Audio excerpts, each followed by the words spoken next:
In the year 2326, in the Sirak Mountains, the sun rises, stained with blood. Sprinting through the forest, our MC is hunted by soldiers yelling that if he escapes, they're all done for.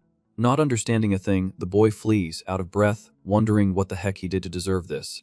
With a sweaty face and desperation pounding in his mind, the only question is why they want to take him out. Suddenly, the chase ends when someone screams for Kim Tae. Judah, stop right there, at the edge of a cliff. Just then, a magical explosion zips past, destroying the trees right in the kid's face. In a violent coughing fit, our guy's heart gives out, and he realizes his illness has struck again. Totally cornered at the precipice's edge, he hears the enemy call him by his military title. Slowly, the boy listens to the officer mock him, asking if he really thought he could get away without having another seizure. With a sadistic smile, the platoon leader, Jang In-dong, reminds him that our guy is just a piece of trash rejected by Mana, who already has one foot in the grave. From above, the entire platoon surrounds our boy, confirming that the hunt has finally come to an end. Panicked and with nowhere to run, Tae-ju begs for an explanation, wanting to know the reason for this cowardly act. After a mocking laugh, the villain spits in the kid's face, saying that a reject is trash and should have been gone a long time ago. With his sword in hand, the leader asks why our guy insisted on living until 29 just to annoy Her Excellency. Then, it clicks, and our boy realizes who the scumbag is talking about, mentioning the name Hondamitsu. Annoyed by the lack of respect, the officer tells him to watch his mouth, as the woman is still his stepmother and superior. Without wasting any more time, the soldier charges forward and delivers a lethal sword strike against our MC. With wide eyes, the boy sees the blade coming as the villain tells him to just drop dead already. Swiftly, the slash hits its mark, sending blood flying everywhere. With the brutal impact, our boy's body is thrown and plummets straight to the bottom of the abyss. Right after the blow, the coward declares that the family lands will now go to the stepmother's children. With his back to the cliff, he wishes him a good trip to the great beyond, leaving our guy behind. In the blink of an eye, the story rewinds 300 years, showing a modern city in the year 2026. Suddenly, the sun darkened in a bizarre eclipse, marking the day the world turned upside down.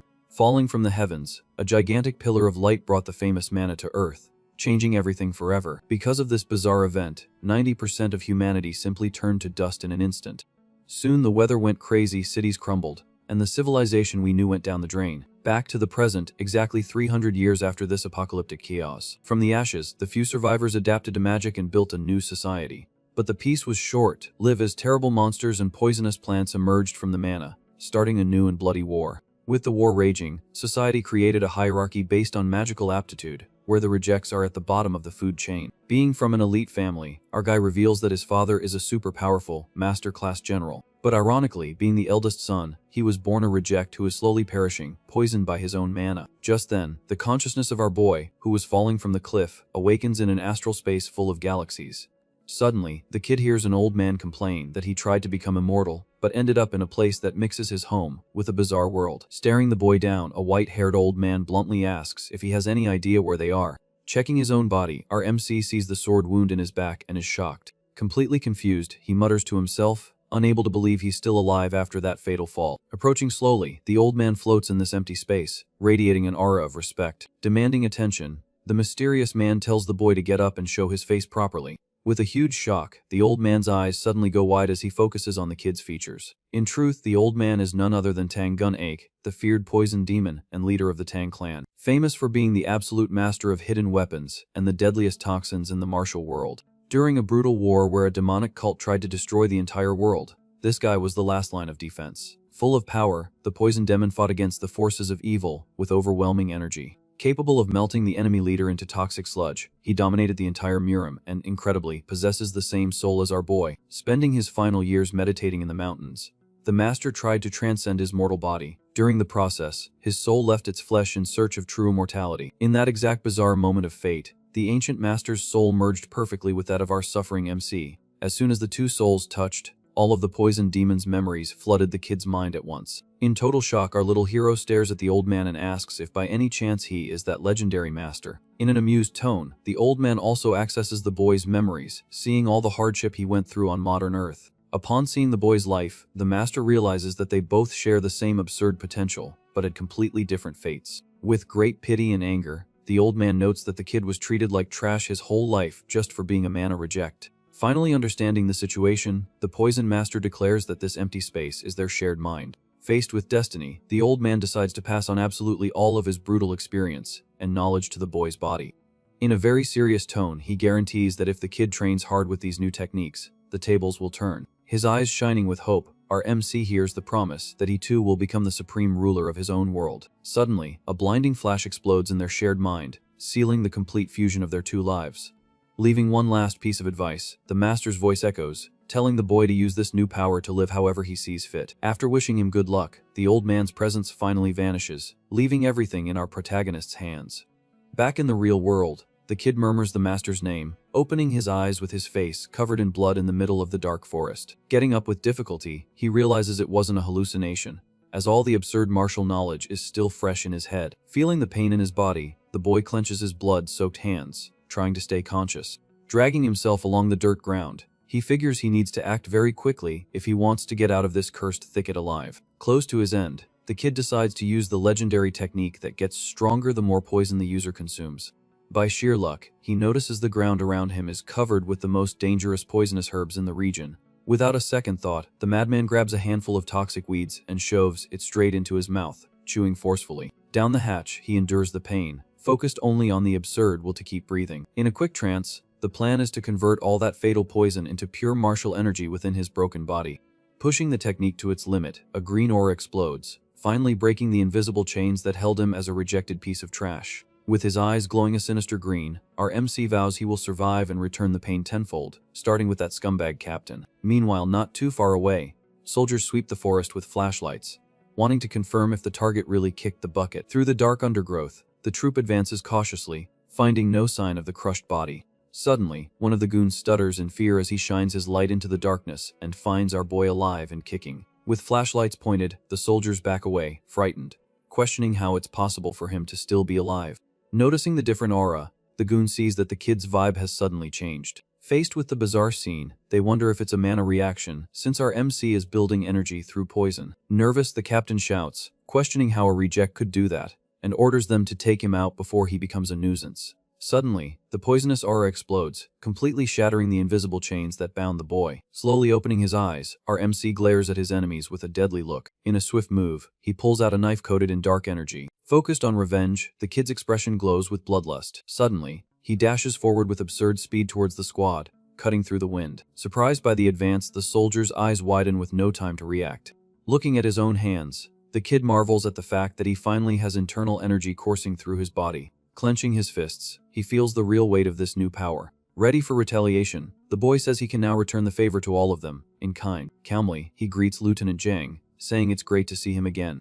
Full of scorn, the villain laughs and asks where all this confidence is coming from, since our guy doesn't even have an awakening tattoo. Ignoring the taunt, the kid just mutters thoughtfully about this sode. Call awakening. In the current system, those who awaken their mana get a mark on their face indicating their power rank, from user to master. Since Lieutenant Zhang Indong is just an initiate level, he would be the equivalent of a third-rate warrior in the martial arts of the past. Aware of the enemy's low level, our MC warns that his strength isn't all that, which makes the coward absolutely furious. Drawing his sword, the captain prepares for combat, shouting insults. Covered in a greenish energy, our boy warns that he's gonna pay back everything they did to him. Mocking him, the officer asks if the kid hit his head on the way down the cliff. Furious at the audacity, the lieutenant orders everyone to attack at once, vowing to finish the boy off for sure this time. Preparing his stance, the protagonist notices his mind is strangely calm for a first real battle. Thanks to Tanggun, Akaike's memories, he feels the confidence of a war veteran running through his veins.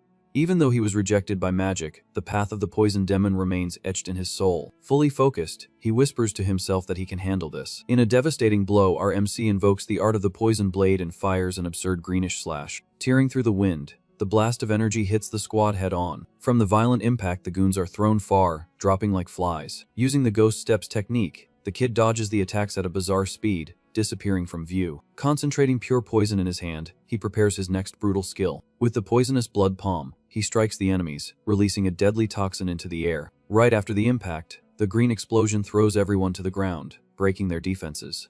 Desperate in the smoke, one of the soldiers screams for the commander, begging for help. Losing patience, the lieutenant pulls out a futuristic pistol and tells our MC to drop dead once and for all. Firing at the target, the weapon spits a blast of concentrated energy. However, the shot only grazes him, kicking up smoke without causing any real damage. Sliding across the battlefield, our boy appears unscathed, his eyes radiating power. Cold as ice, he bluntly states that the attack was too slow. Taking a heavy step back, the lieutenant finally feels the true weight of the danger. On the forest floor, the goons start coughing in agony, asking what the heck was injected into them. Walking calmly, our MC explains that even the awakened suffer just the same when it comes to poison. In complete shock, the captain questions how someone without a tattoo can use advanced combat skills. Mocking the question, the boy comments that Master Tang would be offended and asks how it feels to be on the receiving end of a beatdown. Staring at the human garbage, the kid asks if it isn't a disgusting feeling to be treated like an insect. With a mouth full of black blood, the lieutenant cries in terror and begs for his own life, calling our MC, "Sir." Without a shred of pity, the boy grabs the coward's neck with crushing force. In a muffled scream, the villain despairs, feeling death's grip tighten. Lifted from the ground like a doll, the scumbag struggles as the toxic energy burns through his veins. Gasping and nearly blacking out, the officer tries to threaten him, asking if our MC knows who's behind him. The poison quickly seizes his throat, but the guy chokes out the name, Mitsuyu, before passing out. With a dry snap, the kid finishes the job and breaks the enemy's neck right there.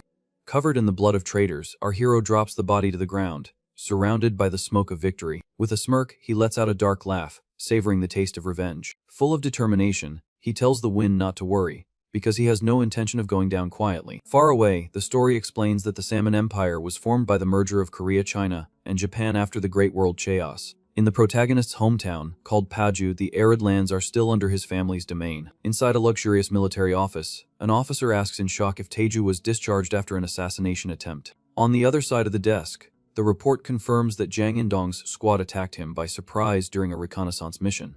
After the ambush at the cliff, the report says that Lieutenant Kim miraculously survived but was discharged and vanished off the map. In the forest, the traitorous squad was supposedly devoured by magical beasts while trying to flee the scene. Investigating the tracks, the officer reveals that the betrayal was ordered by mercenaries affiliated with the Japanese. With a completely stoic face, the general is not at all pleased with this news. With a heavy sigh, the boy's own father immediately figures out that this is all the work of Mitsui, his current wife.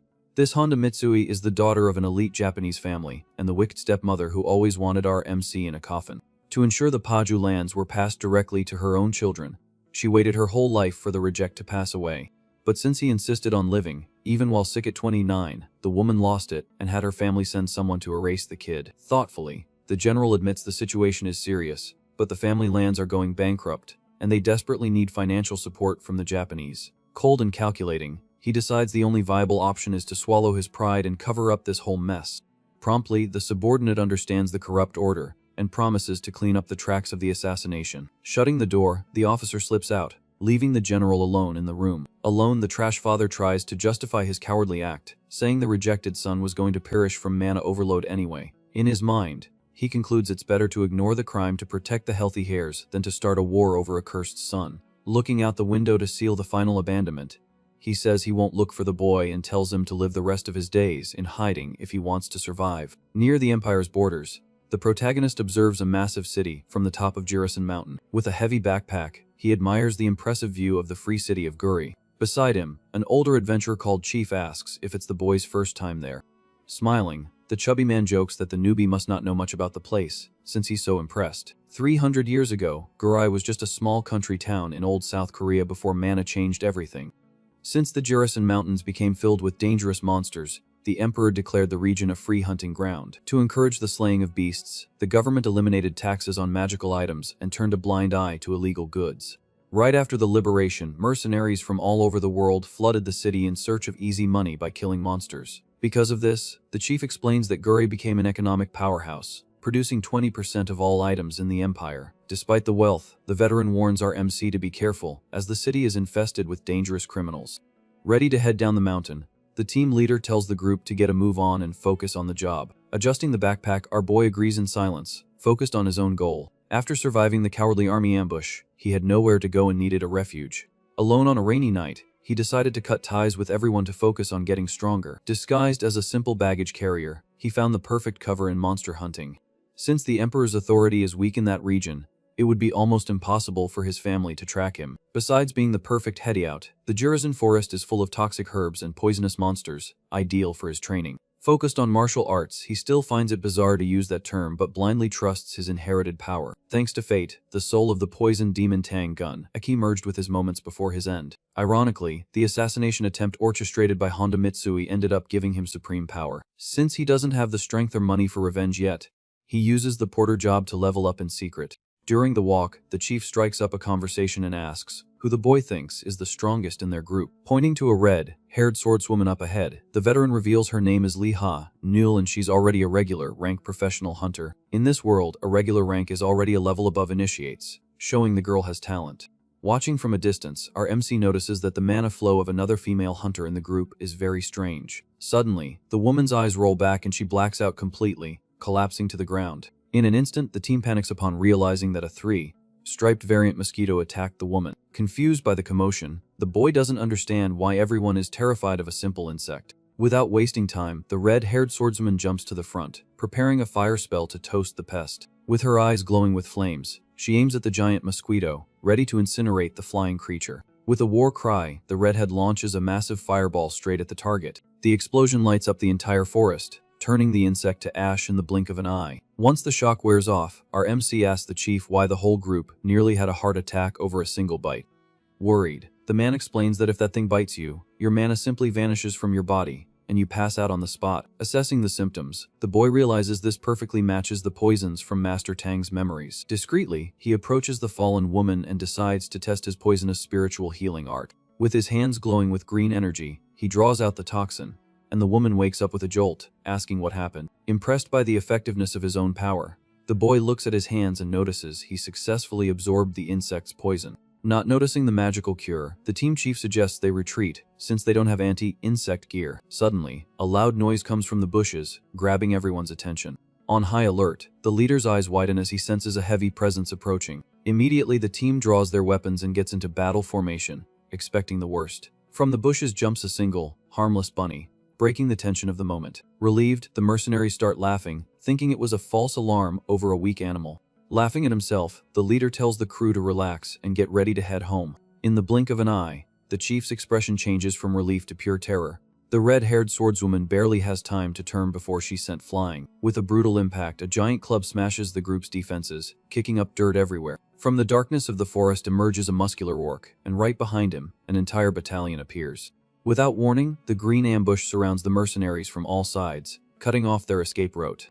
Bleeding on the ground, the redhead yells for the group to grab the wounded and run, while she buys time with fire magic. Desperate, the chief calls for our MC, begging him to retreat with the other porters. Keeping his cool, the kid adjusts his jacket and tells them to go on ahead, because he's staying. Confused by the newbie's craziness, the leader grabs his arm, reminding him that they are just porters, not fighters. Cold as ice, the boy asks the man to take care of the wounded woman and assures him that his presence won't make the outcome any worse. Given the urgency, the kid uses a definitive tone, warning there's no time to argue, and promising to provide cover from a distance. Giving in to his stubbornness, the chief tells him not to get himself offed, and runs off with the wounded. Alone with the red-haired mage, our MC analyzes the monster's formation and realizes the orc's attack is too organized. Furious, the girl fires spears of fire at the brutes, screaming for them to burn. In the midst of the chaos, she turns her head and yells that one of the orcs broke through the blockade and is heading for the civilians. Stomping hard, the monster ignores the flames and charges straight to annihilate the fleeing group. Annoyed by the creature's audacity, the mage prepares another attack, asking where it thinks it's going. With a swift move, she raises a gigantic wall of fire, blocking the orc's advance, which burns to a crisp. From the heat of the fire, smoke rises, temporarily obscuring the view of the battlefield. Suddenly, the girl's eyes widen in pure shock as she feels a gigantic shadow behind her. Out of nowhere, our MC screams with all his might, telling the raidhead to get down immediately. A second orc emerges from the smoke, ready to bring its lethal axe down on the defenseless mage's head. Far away and out of normal time, the story cuts to the immortal realm floating in the clouds. A beautiful paradise full of flying islands and celestial mountains shows where the Poison Master ended up. With his back turned, Old Man Tang observes the majestic landscape, revealing it's been a month since he arrived in this divine place. Smiling, he admits he only managed to ascend to the heavens thanks to the soul fusion with the boy, Taju, who lives in the world of mana. The clash of realities and the memories of Earth gave the Master the wisdom needed to break his mortal limits. Satisfied, he finally achieved the immortality he had sought his entire life. But suddenly the old man clenches his fist so tightly that his veins bulge, overflowing with pure hatred. His face contorted with rage, he bellows that the immortal realm isn't a paradise, but a prison for wretched gods. Laughing insanely, the old man points to the sky, full of immortals battling like madmen, and says the place is an asylum of sword legends. Flying between the islands, the masters exchange destructive blows while Tang grumbles about the ridiculous speed of these folks. With a sigh of frustration, He realizes he wasted years of his mortal life just to end up in a chaotic arena where everyone acts like a beast. But even annoyed, he decides to look on the bright side, since this dimensional prison at least allowed the soul connection with our boy. Staring into the void of the celestial sky, the master asks in a whisper how his hair is doing in the world below.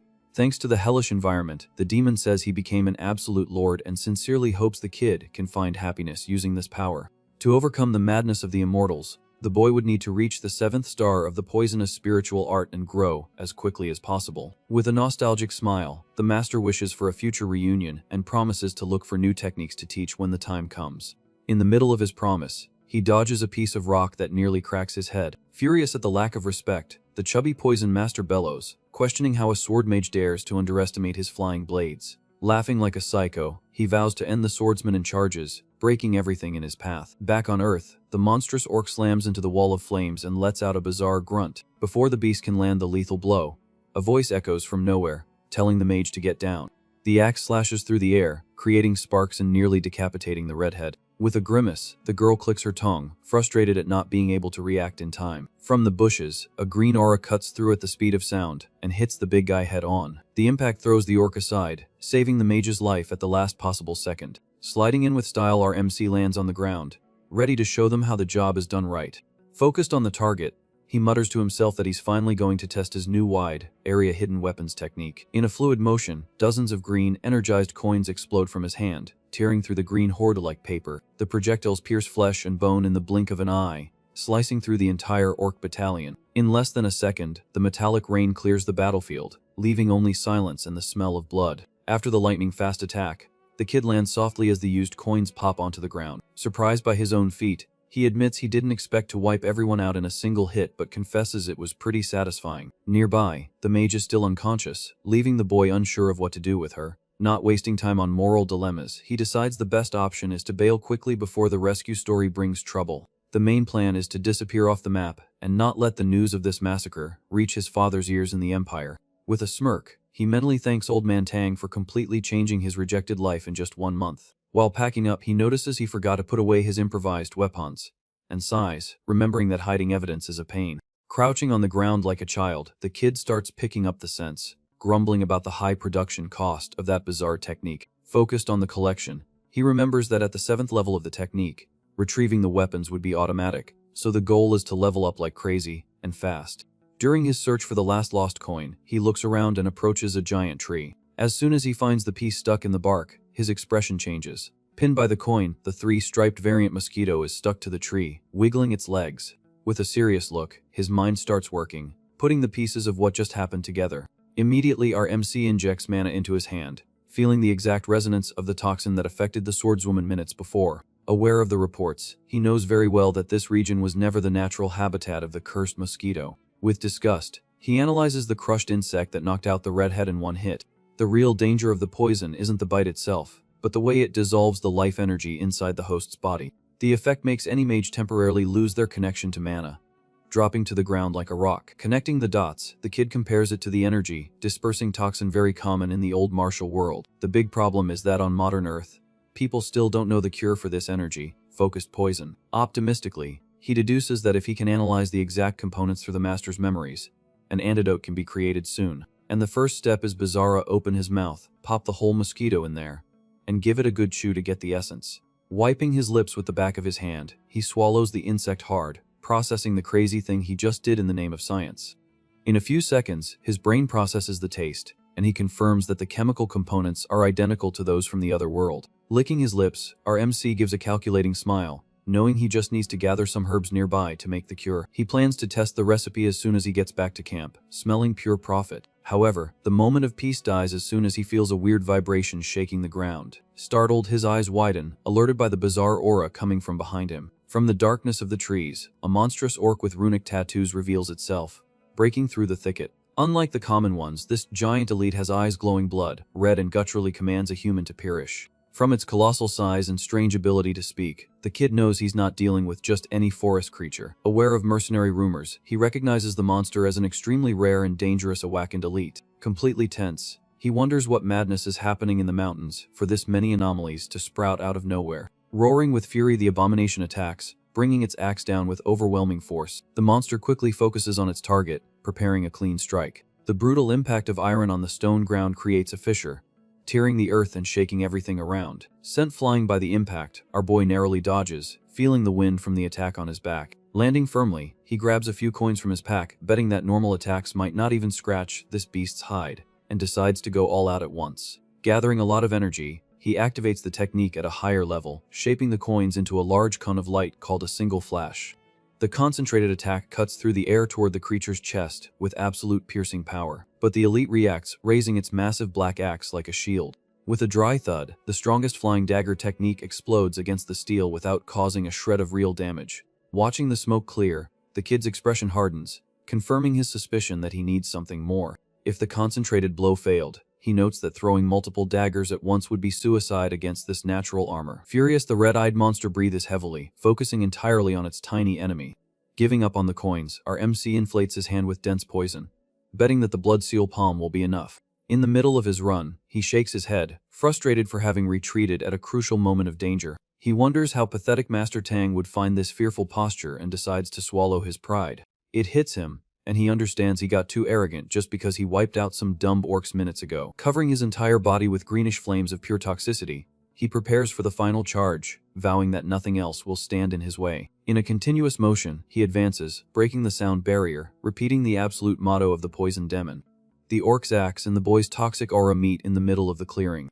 The collision makes the entire forest tremble, and a green shockwave shatters the trees, marking the epic clash between the two. Spitting blood, the kid feels the crushing impact on his bones before he even hits the ground. A violent boom shakes the forest as the orc slams its massive green axe into the center of the clearing. Kicking up a cloud of dust, the beast pulls its weapon back as if it were nothing. With a superior stance, the elite glares at the boy sprawled on the dirt, nearly unconscious. Coughing up dirt, our MC grumbles to himself, realizing his attack was too shallow to cause real damage to that stone-like body. Taking a deep breath and swallowing the pain, he smiles and says if it's going to be a slugfest, that's fine by him. Clenching his fists, the green aura begins to shine again, much more intensely. In a blinding flash, thousands of threads of poisonous mana envelop the orc's body, tearing through its armor and skin in the blink of an eye. Surprised by his own strength, his eyes widen in disbelief at the damage he just caused. The giant monster collapses to the ground, and the kid stands there incredulous, questioning how the heck he managed to dice up in a whack and delete so easily. Trying to process the bizarre victory, he scratches his head, thinking about the lame excuse he's going to tell the Porter group. Suddenly, a group of adventurers armed to the teeth arrives at the scene of the slaughter. Staring at the pile of bodies, a man in a suit analyzes the boy and notices the lack of an Awaken tattoo on his face. Confused by the impossible scene, the suited man directly asks how a nobody without mana managed to massacre an entire horde alone. Totally intimidating, the man demands an answer, revealing himself to be Lee Jungak, the master of the Nogoden Guild and captain of the Gurai Watchers.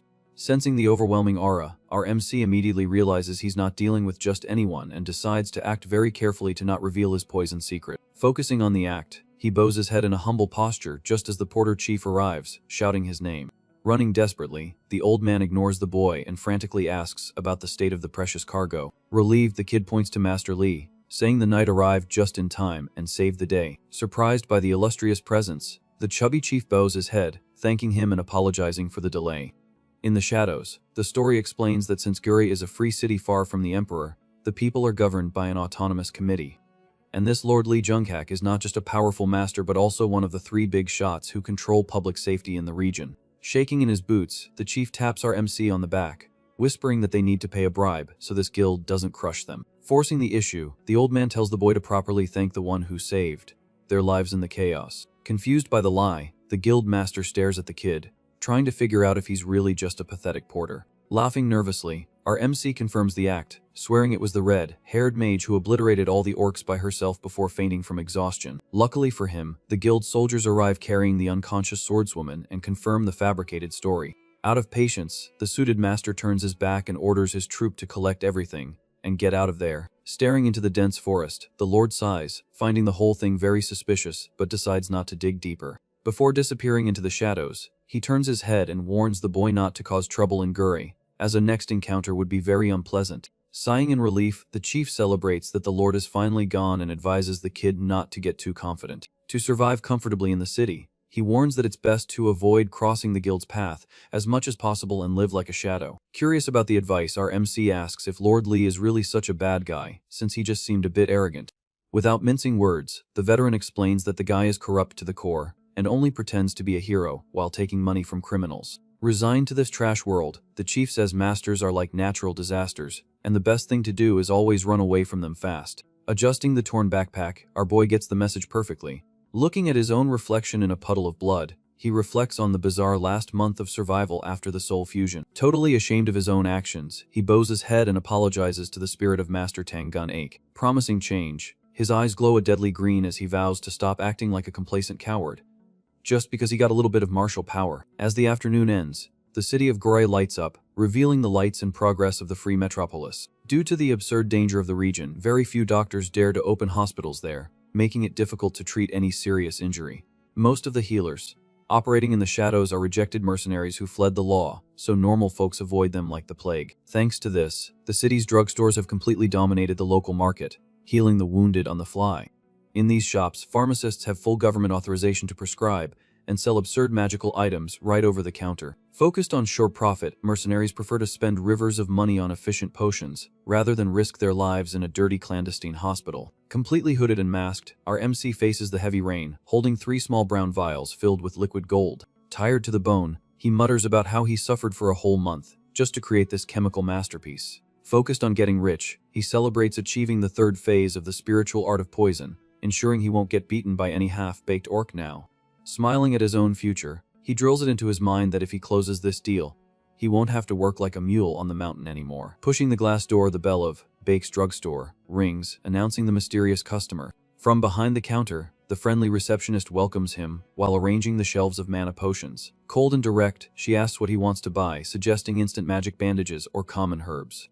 Ignoring the offers, the hooded boy demands to speak directly with the boss and owner of the establishment. Surprised by the strange customer's audacity, she raises an eyebrow, not understanding the wet kid's attitude. In silence, the woman processes the suspicious request, while a gray-haired old man in the back of the store pays attention to the conversation. Stroking his mustache, the veteran sizes up the kid from head to toe, trying to read his intentions. Revealing himself, the owner, named Baek Hong Pyo, announces he's the boss there and tells the kid to spit it out. With a firm posture, our MC gets straight to the point, stating he doesn't want to buy anything, but to sell a wicked medicine.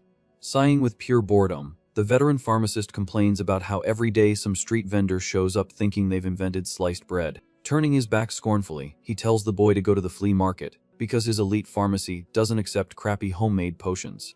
Without blinking, the kid pulls out the brown vial and slams it on the counter, telling the old man to focus. Annoyed by the audacity, the owner turns quickly and repeats that he's not interested in buying suspicious junk from strangers. Ignoring the scolding, RMC calmly announces that the little bottle contains the pure antidote for the 3-striped mosquito bite. Instantly, the entire store freezes, and the old man's mustache trembles in pure shock. Staring at the dark glass bottle, the old man knows perfectly well that there is no cure for it anywhere in the entire empire. With a perfect commercial tone, the kid instructs that the medicine should be taken in advance, acting like a protective vaccine. Twirling the vial in his fingers, he warns that the effect lasts for exactly 10 hours, allowing hunters to explore the nests without fear. Suddenly, the owner's face changes, and he presses his forehead, exploding with pure anger and frustration. Yelling, the old man calls the boy an insolent brat, telling him to come up with a more believable scam next time. Maintaining a heavenly peace, our MC pulls out 2 more vials and lines them up perfectly in front of the terrified attendant. Adjusting his hood, he advises the grumpy old man to test the vials in practice and call if he changes his mind about becoming a billionaire. Sliding a white card across the counter, he sets the final deadline at midnight sharp, calling the absolute bluff. Turning his back and ignoring the insults, he waves from a distance, warning that he'll offer it to the competition if the phone doesn't ring. The store plunges into a deadly silence as the pair stares at the slamming door and the magical vials on the counter. Running a hand through his hair, the old man mutters in disbelief, asking the heir if that masked youth is completely out of his mind. At the pharmacy counter, a burly adventurer stares at our MC's vial with shining eyes. Dressed in heavy armor, the guy named Jin Su is a squad leader addicted to magic potions and asks the owner if the liquid really works. Totally skeptical, the old man swallows hard and admits he has no idea if it's real or a scam. Excited by the novelty, the knight reaches out and grabs the brown bottle directly from the counter. Laughing at the situation, he says there's only one way to find out if the green miracle is real. Sighing heavily, the pharmacy owner confesses he doesn't have much hope, since the big corporations never found a cure for the cursed mosquito. But the hooded boy's blind confidence left the old man with a nagging suspicion. Without a second thought, The potion addict pops the cork and chugs the liquid right there in the middle of the store. Desperate, the attendant yells, telling the madman to stop drinking an unverified substance. Blinking in confusion, the warrior wipes his mouth and says the stuff tastes very familiar. Surprised, the owner's eyes widen and he repeats the question, wanting to know if the so-called magic cure is just tap water. With a bored look, the knight nods and says he drinks so many potions he can tell the lack of mana right away. Totally disappointed, the owner grabs the other 2 vials and throws them straight into the trash. Grumbling, he calls the boy a street scammer, vowing never to fall for a sob story again. After paying for the normal remedies, the warrior picks up his basket and prepares to leave. Curious, the owner asks if the addict's team is heading out to hunt the frog monsters in the mountains right now. Counting the money, the knight confirms the mission but complains that the price of normal potions is absurdly expensive. Waving goodbye, he opens the door and jokes that he's late for the hunt thanks to the miracle water tasting. Alone in the shop, the old man sighs, agreeing that creating an antidote like that in a home kitchen is pure fantasy. Far away in the mountains, the sun begins to set, and magical explosions light up the dense forest. From the bushes, a monster resembling a giant dog growls, baring its sharp teeth. Quickly, a blue shield shines, kicking up dust and blocking the beast's attack. A scream of pain tears through the air as red claws break through the defenses and slice nearby trees. Desperate, the squad's mage cries out in agony, asking what the heck a blade-toothed mutant weasel is doing in this low-level area. Swinging her sword, she informs the leader Jin, so that the path behind them is clear, and begs everyone to retreat before they all perish. Coughing up blood, she says the entire group has been poisoned by mosquitoes, and her body is already paralyzing from lack of mana. With a deadly expression, the leader holds the magical defense and tells the group to hang on a little longer. He vows that the situation will be resolved if they take down the giant weasel right there. But in the middle of his speech, his eyes lose focus, and an infernal buzzing invades the warrior's ears. Out of the corner of his eye, he sees the cursed 3-striped mosquito landing right on his neck. In a panic, he realizes that if the leader also gets poisoned, the entire team is headed for a coffin today. Before his brain can react, the bite happens, and the magic shield already starts to flicker, indicating a mana break. Looking around, he puts the pieces of the disaster together, knowing everything has gone wrong. The squad came to hunt weak frogs with mosquito-proof clothing, but the darn blade-toothed weasel tore through their protections right at the start. With their armor breached, the insects swarmed in and took down the magic team one by one until the captain himself became a target. Surrounded by mosquitoes and the mutant weasels that blocked their exit, the massacre seems inevitable. Desperate, the knight accepts that the mission has turned into a fight for pure survival. Bleeding, the mage yells for the captain to focus on the fight and watch out for the swift attack. The big guy's eyes widen as the elite weasel lunges straight for his throat. Tearing through the wind, the beast makes its deadly pounce, ready to finish off the poisoned leader. With an absurd boom, the red claws clash against the mana shield, cracking the defense in an instant. The force of the impact kicks up dirt and throws the beast back, but the blue barrier shatters completely. Unharmed, the knight opens his eyes in shock and checks his hands. Strangely, he notices that only the spell broke, but his body is still full of strength and energy. As it dawns on him, he remembers the miraculous tap water he drank at the old man's pharmacy hours ago. Renewed, the warrior swallows his fear and tells everyone to regroup right there. Holding his sword firmly, he vows that if the kid's potion is the real deal, they're going to wipe the floor with these weasels. Leaping into the air with speed, he drives his magic blade straight into the mutant beast, which howls in pain. Smiling like a madman, he shouts that the potion works and their chance of getting out alive is 100%. Hours later in the city, the pharmacy sign glows in the silent dawn. With a brutal crash, the glass door flies off its hinges, and the bell rings in the middle of the closed shop. Startled, the old owner runs out from the back, asking who the maniac breaking down his door at this hour is. Desperate, the leader Jin Su arrives, covered in blood, and bellows, demanding the miracle bottles from that morning. In the morning on Gurai's commercial street, our protagonist walks calmly, admiring the madness of the Free Cities market. At the stalls, butchers shout, advertising freshly slaughtered monster meat for an absurdly cheap price. In other shops, the windows display heavy armor made from the beast's carapaces, sold for a song. Enchanted by the abundance, the kid who grew up hidden in the mountains finds the city absolutely wonderful and alive. Smiling under his hood, he thanks himself for taking a day off from the hard work. Thanks to his evolution to level 3 in the art of poison, the delicate manipulation needed to create potions became possible. However, the forced process exhausted his poison core, and now he needs a day off for his body to return to normal.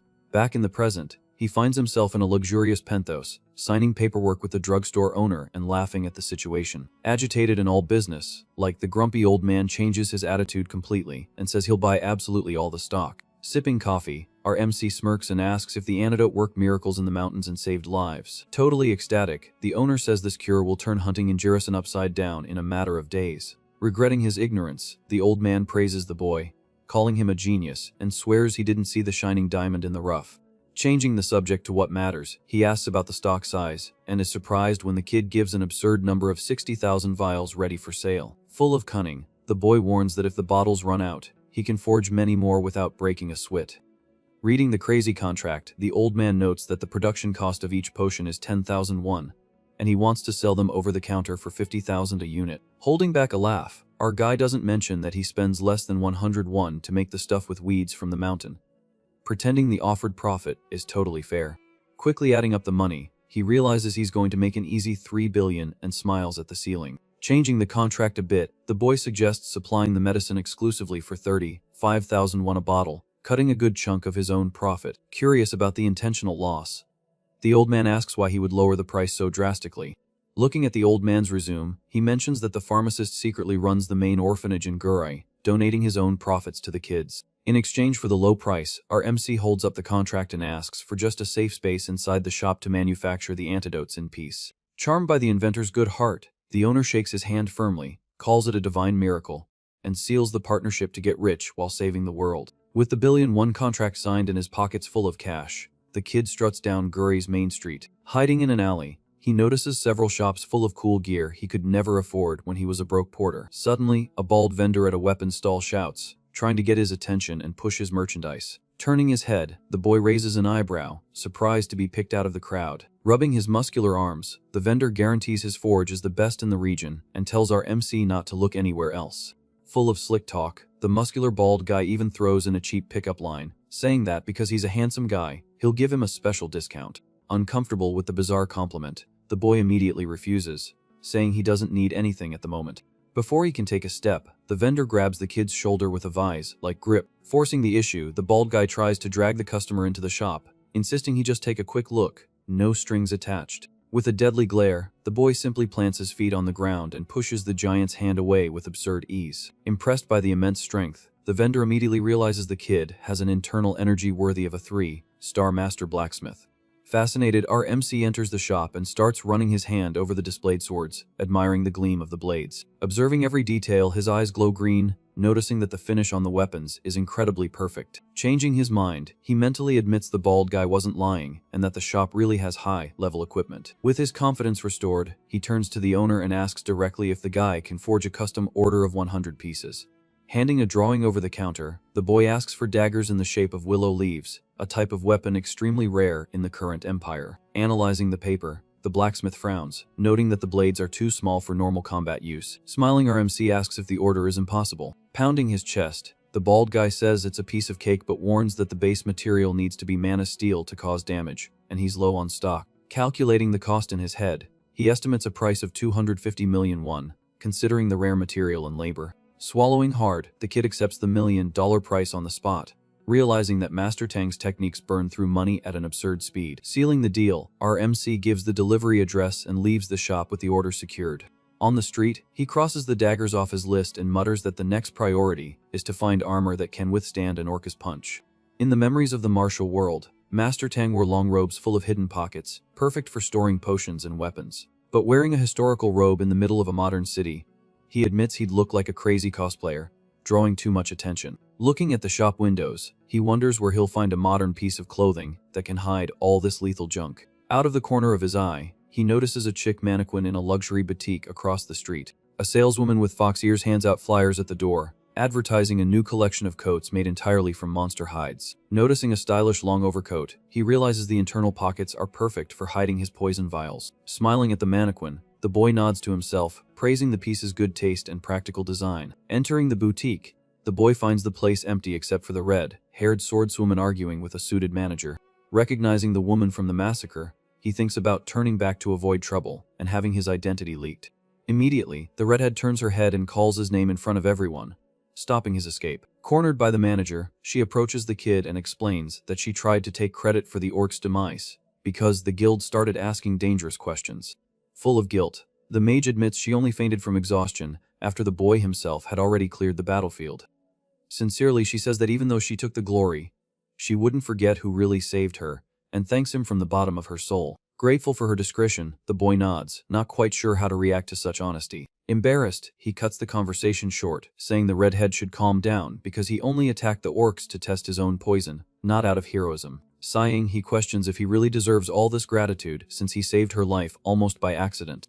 Right in the middle of the heavy atmosphere, the boutique manager claps her hands, yelling at the red-haired mage for the delay. Completely terrified, the woman apologizes to her boss, stuttering her name. With her head bowed, the redhead tries to beg for the rich, spoiled customer's patience. Suddenly, the mage bows her head to the customer and says that unfortunately, she won't be able to sell the special overcoat she chose. Confused by the whole mess, the boy recognizes the long overcoat from the window and focuses his gaze on the argument. Furious, the manager yells, saying that the customer already had her measurements taken for the leather coat and asks what kind of joke this is, canceling the sale out of nowhere. Trying to stay calm, the red-haired mage explains that the coat was the most valuable item in her inventory. Unfazed, the spoiled customer crosses her arms and asks in a threatening tone the reason for the sudden change. Placing her hand on the saleswoman's face, the manager tells her to shut up and sell the coat, one way or another. Giving up on the humiliation, the customer turns her back and says she's tired of the drama, leaving the boutique immediately. The manager tears her hair out, screaming at the mage as the socialite disappears through the door, asking if she's lost her mind. Observing the pathetic scene, the kid concludes that the redhead's stubbornness just earned her a powerful enemy in a wealthy customer. After the little show, he curiously asks why on earth the woman canceled the sale of such $1 million item like that. With a grin from ear to ear, the mage drops a hint, saying that people think the boy is a bit slow on the uptake. Confused, he swears he's never heard anyone say that about him. Shaking her head in denial, the mage says there's no way he hasn't figured out her intentions yet. Maintaining a bored expression, our MC dryly asks what the heck she's trying to say. Without beating around the bush, the woman points to the silver fox fur coat and declares that the valuable item is a thank you gift for saving her life. Refusing on the spot, the boy crosses his arms, stating he can't accept such an absurdly expensive gift for no real reason. Her face hardening, the redhead insists, arguing that his real intention during the fight doesn't matter, only the fact that she's only breathing thanks to him.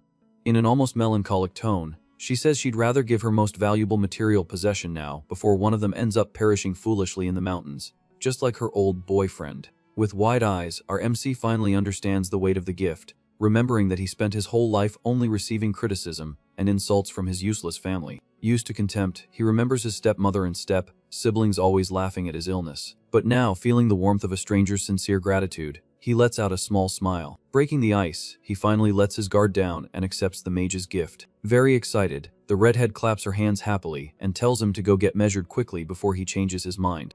Cutting back to the dimensional paradise, an immortal sighs heavily and yells to the universe that he's incredibly bored. Chewing on a magical weed, the so-called swordmaster dangles his legs from a cloud while the old geezers down below just talk about enlightenment. Tying up his white hair, immortal Dongjin complains about the monotony of the celestial realm, finding the place a total drag. Mocking his own colleagues, he insults everyone, calling them white, bearded old men who always wear the same boring robes. Suddenly, the master notices a guy in the corner wearing something completely different from the typical attire. Curious, he analyzes the newly arrived poison demon, who is wearing modern clothes just like the ones our MC wears on Earth. With his stylish jacket, Master Tang ignores the crowd and shows off a cool look, not caring about others' judgments. Observing the fashion-forward madman, the sword immortal considers asking the poisonous old man for some style tips just to break the boring routine. Getting up from the cloud, he decides that hanging out with that crazy guy must be at least entertaining. Taking a step, he plans to trade some heavy blows or techniques in exchange for some valuable modern suing tips. Biting a celestial peach, Old Man Tang ignores the commotion and finds the situation amusing, savoring the taste of the divine fruit. In the free city of Gurai, life continues at full speed, with immense skyscrapers cutting through the clouds. Flying buses cross the busy streets, showing that technology and magic have blended perfectly. Admiring the city view from a rooftop, a rich young woman assesses the futuristic scenery. She finds the architecture exaggerated, but her assistant beside her notes that this is the noble district, where only the elite can set foot. The secretary explains that the normal borders were destroyed by orcs, forcing all of Guri's money to concentrate in the expensive high-rise buildings. Disgusted by the inequality, the young blonde, Zhang Yaonhe, a military cadet and wealthy heiress, criticizes the powerful who hide there while the common folk suffer. Complaining about the danger, the fearful assistant questions if they really needed to travel to this backwater just to buy a ghost fox fur coat. Patiently explaining, the blonde says the material isn't frivolous. Besides being super rare, the armor made from it is perfect for regulating body temperature in battle. Laughing at the military dedication, the secretary jokes that it's no wonder the Harris never takes a vacation and is always focused on heavy training. Taking advantage of the moment, the employee smiles and asks if she can spend a little of the blonde's grandfather's infinite money. The flying bus pulls up to the luxurious stop, and the doors open with a mechanical hiss. With a firm step, designer shoes touch the concrete, marking the arrival of the magnates in Guri. Determined, the cadet tells her assistant to lead the way straight to the Flame Boutique, without wasting time on sightseeing. In the shadows of an alley, the protagonist observes the intense movement of wealthy adventurers, wondering what the heck attracts so many fancy people to this dangerous city. Analyzing the photo of the ghost fur coat the red-haired mage suggested, the kid agrees that the long design is the perfect substitute for Master Tang's robe. Pushing the door of the Flame Boutique, the bell rings, catching the attention of the store's customers. Immediately, the blonde Harris and her assistant turn their heads, annoyed by the entrance of a disheveled customer into a luxury place. Ignoring the dust, the red-haired mage working there welcomes the boy with a huge grin, thanking him for visiting. Suddenly, the woman throws her arms up and drops a hint, pretending not to know her savior well. Confused by the act, he tries to remember what happened last month and whispers, asking if she hit her head. With a mischievous smile, the redhead explains that helping at the store is her main job, and that monster hunting is just a side jig to earn extra cash and pay rent. Cutting to the orphanage sponsored by the old man from the pharmacy, the place seems much more lively thanks to the absurd sales of the new potion. In a dark hallway at the back of the building, a hidden staircase leads down to the secret basement. At the end of the path, the basement has been transformed into a huge laboratory where our MC is working like a madman. With the palm of his hand glowing with green energy, the poisonous art fuses normal herbs into a pure healing liquid. Panting and sweaty, he smiles with satisfaction after finishing the perfect conversion of the toxin, feeling his mana control is much sharper. Putting his phone to his ear, he answers the call from the old man at the pharmacy while wiping sweat from his forehead. Full of pride, the kid announces that the huge batch of undiluted solution is ready to be bottled. Over at the pharmacy, the old man sighs in relief at the speed and informs him that the old stock ran out yesterday due to the crazy sales success. On the ground floor, the pharmacy looks like a war zone, with adventurers yelling and pushing each other in line for the antidote. A hurried big guy tells his crew to buy the maximum limit possible, stocking up before the price goes up. With a calculating smile, the old pharmacist says on the phone that he's cut the quota to 2 bottles per person to contain the madness. Aware of the Empire's scammers, the owner asks worriedly if the kid isn't afraid the competition will steal the formula and create a cheaper, fake potion. Calm as water, our MC screws the cap on a finished vial and says he couldn't care less. He explains that without using the absurd control of the spiritual art of poison, the mixture becomes lethal, so it's mathematically impossible to copy the product, unless the guy is also a demon. Relieved that the monopoly is guaranteed, the old man from the pharmacy says he'll hold down the fort by controlling sales, and tells him to send the bottles down quickly. Hanging up the phone, the boy sighs in frustration, because bottling the solution takes much longer than performing the magic itself. Far away in the dark corridors of the basement, 2 little kids from the orphanage approach the locked door of the forging and fabrication room. With wide eyes, the little boy says the folks upstairs swear a bizarre ghost haunts that basement full of boxes. Swallowing his fear, the boy takes the lead, acting brave, and announces he's going to scare the intruding spirit out of their secret base. With a trembling hand, he turns the handle of the heavy metal door, and the creak echoes through the empty hallway. When the door finally opens, a green, toxic smoke billows out of the laboratory, revealing the macabre silhouette of our sweaty MC in the dark. With his eyes glowing a demonic purple due to the accumulated energy, the boy says, in a bizarre, hoarse voice. Terrified, the 2 children let out a piercing scream, falling to the floor and yelling like crazy as they flee from the stinky ghost. Running up the stairs, the orphans cry in terror, spreading the word to everyone that the evil spirit lives in the basement. Sighing in exhaustion, our MC grumbles, annoyed by the nickname, Stinky Ghost, remembering he just hasn't had time to shower because of the absurd demand for potions. Sniffing his own sweaty shirt, he finally realizes he's a mess and needs to do something about his hygiene urgently. Soon after, at the guild, the chubby leader is nearly having a heart attack, remembering he has a hunting appointment and needs to leave as soon as possible, begging the kid to cover for his tardiness.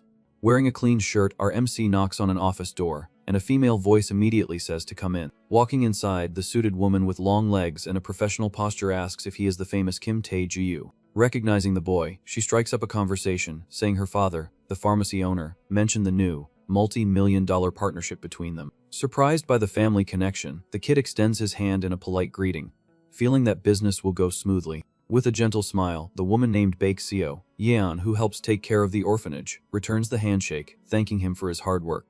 Running a hand over her neck, she laughs a bit awkwardly, saying the younger children wouldn't stop screaming about a boogeyman in the basement.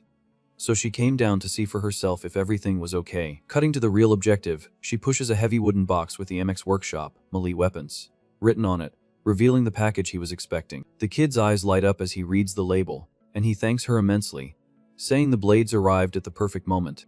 With a mischievous smile, the boss's daughter covers her nose and jokes that he should probably hit the showers before opening the box. Terribly embarrassed, the boy makes a quick exit, waving as the children in the hallway still run from him, calling him a monster. Alone in his room, he tears the tape off the box with his teeth, focused on the masterpiece that cost a violent amount of money to order. Lifting the lid, he comes face to face with 100 perfect daggers, lined up and gleaming, and finds a small pink note taped to the wood. Reading the cheesy message, the bald blacksmith notes, complete with a little heart, that he sent the prototype blades for him to test and request adjustments if needed. With a vein popping in his forehead from anger, our MC crumbles the paper, fuming at the bizarre flirting and the bald guy's habit of calling him sweetheart. Crumpling the note into a ball and throwing it against the wall, the boy grumbles, pleading for this ridiculous joke to end for good. Taking a deep breath to forget the pickup line, he focuses on the weapon and lifts one of the willow leaf daggers, feeling the weight of the metal. Sliding his finger along the blade's edge, a clean cut proves that the piece's cutting edge is monstrously lethal. Tossing the small knife into the air,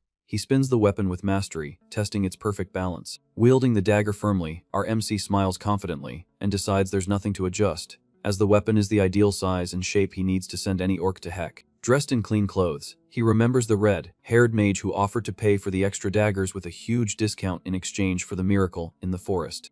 Putting the blades away, he realizes he's extremely late for his meeting with the guild chief and needs to fly to the Rendezvous. A short time later, on the mountainous border of Jirison, the air is tense, and the sound of beasts echoes in the distance.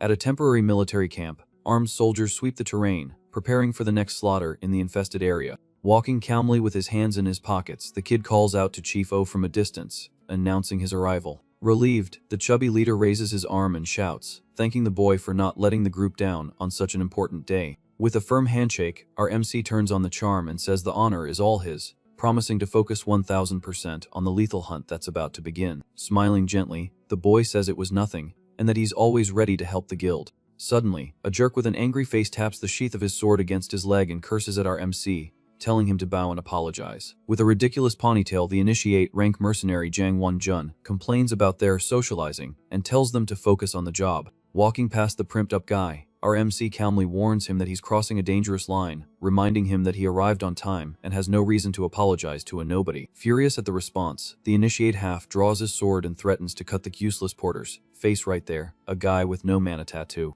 Sighing with boredom, our boy focuses a green aura in his left eye, trying to control the absurd urge to rip the clown's head off. Desperate, the chubby chief whispers in our MC's ear, begging him to swallow his pride because the contract cancellation fee is too heavy for the guild to pay. Closing his eyes, the kid backs down and mutters a dry apology, accepting the insult for the old leader's sake. Thinking he won the exchange, the warrior sheathes his sword, telling everyone to get a move on and warning the boy to consider his life a stroke of pure luck. Climbing the mountain, the group advances through the forest, and the chief apologizes profusely to the boy for the humiliation, while the hunters in front grumble, telling the porters to hurry up. Analyzing the team from a distance, our MC notices the lack of people and asks in surprise why there are only 7 guys on a high-risk expedition. Shocked, the leader confirms the craziness, saying that with the anti-mosquito potions on the market, people cut half the support staff to save money on the final loot. Annoyed, the idiotic swordsman overhears the conversation and comes back to curse him out again, questioning if the trash porter is in such a hurry to perish. Trembling with anger, the coward growls that our MC has no right to question the group's tactics. With his eyes completely darkened by murderous intent, the kid glares at the human garbage and throws it in his face that everyone there has 1 foot in the grave. Drawing his sword completely this time, the swordsman warns that he's gonna end the boy right there, and no one will care about a dead porter. In the middle of the confusion, the team captain, named Kwon Suk, raises his hand and tells the warrior to calm down, asking who would carry the heavy load if he took out the kid. With a malicious smile, the captain laughs at the boy's audacity and comments that Guray's porters have been getting too lazy lately. Running his hand over his sword, the idiot backs off, laughing, and promises that if our MC tries to run, he'll slice him up without mercy. With his anger at its limit, the boy mentally questions if he should just snap everyone's neck right there to rid the forest of scum. But seeing the mountain landscape, he relaxes his fist as the captain orders the group to drink the so-called anti-mosquito potion and march on. Relieved, the chief whispers an apology to the boy, thanking him for his infinite patience. The story shows that the Jirisan region is infested with giant blade-toothed weasels, and it used to require dozens of mages just to contain the mosquitoes around their nest. With our MC's vials, the chubby leader says the fear has greatly diminished, allowing for smaller teams and more profit. Smiling, the kid replies that the invention is wonderful, feeling proud of the power that changed the entire hunting economy. Deep down, he remembers the red-haired mage who lost her boyfriend on a mission just like this one, because of the insects.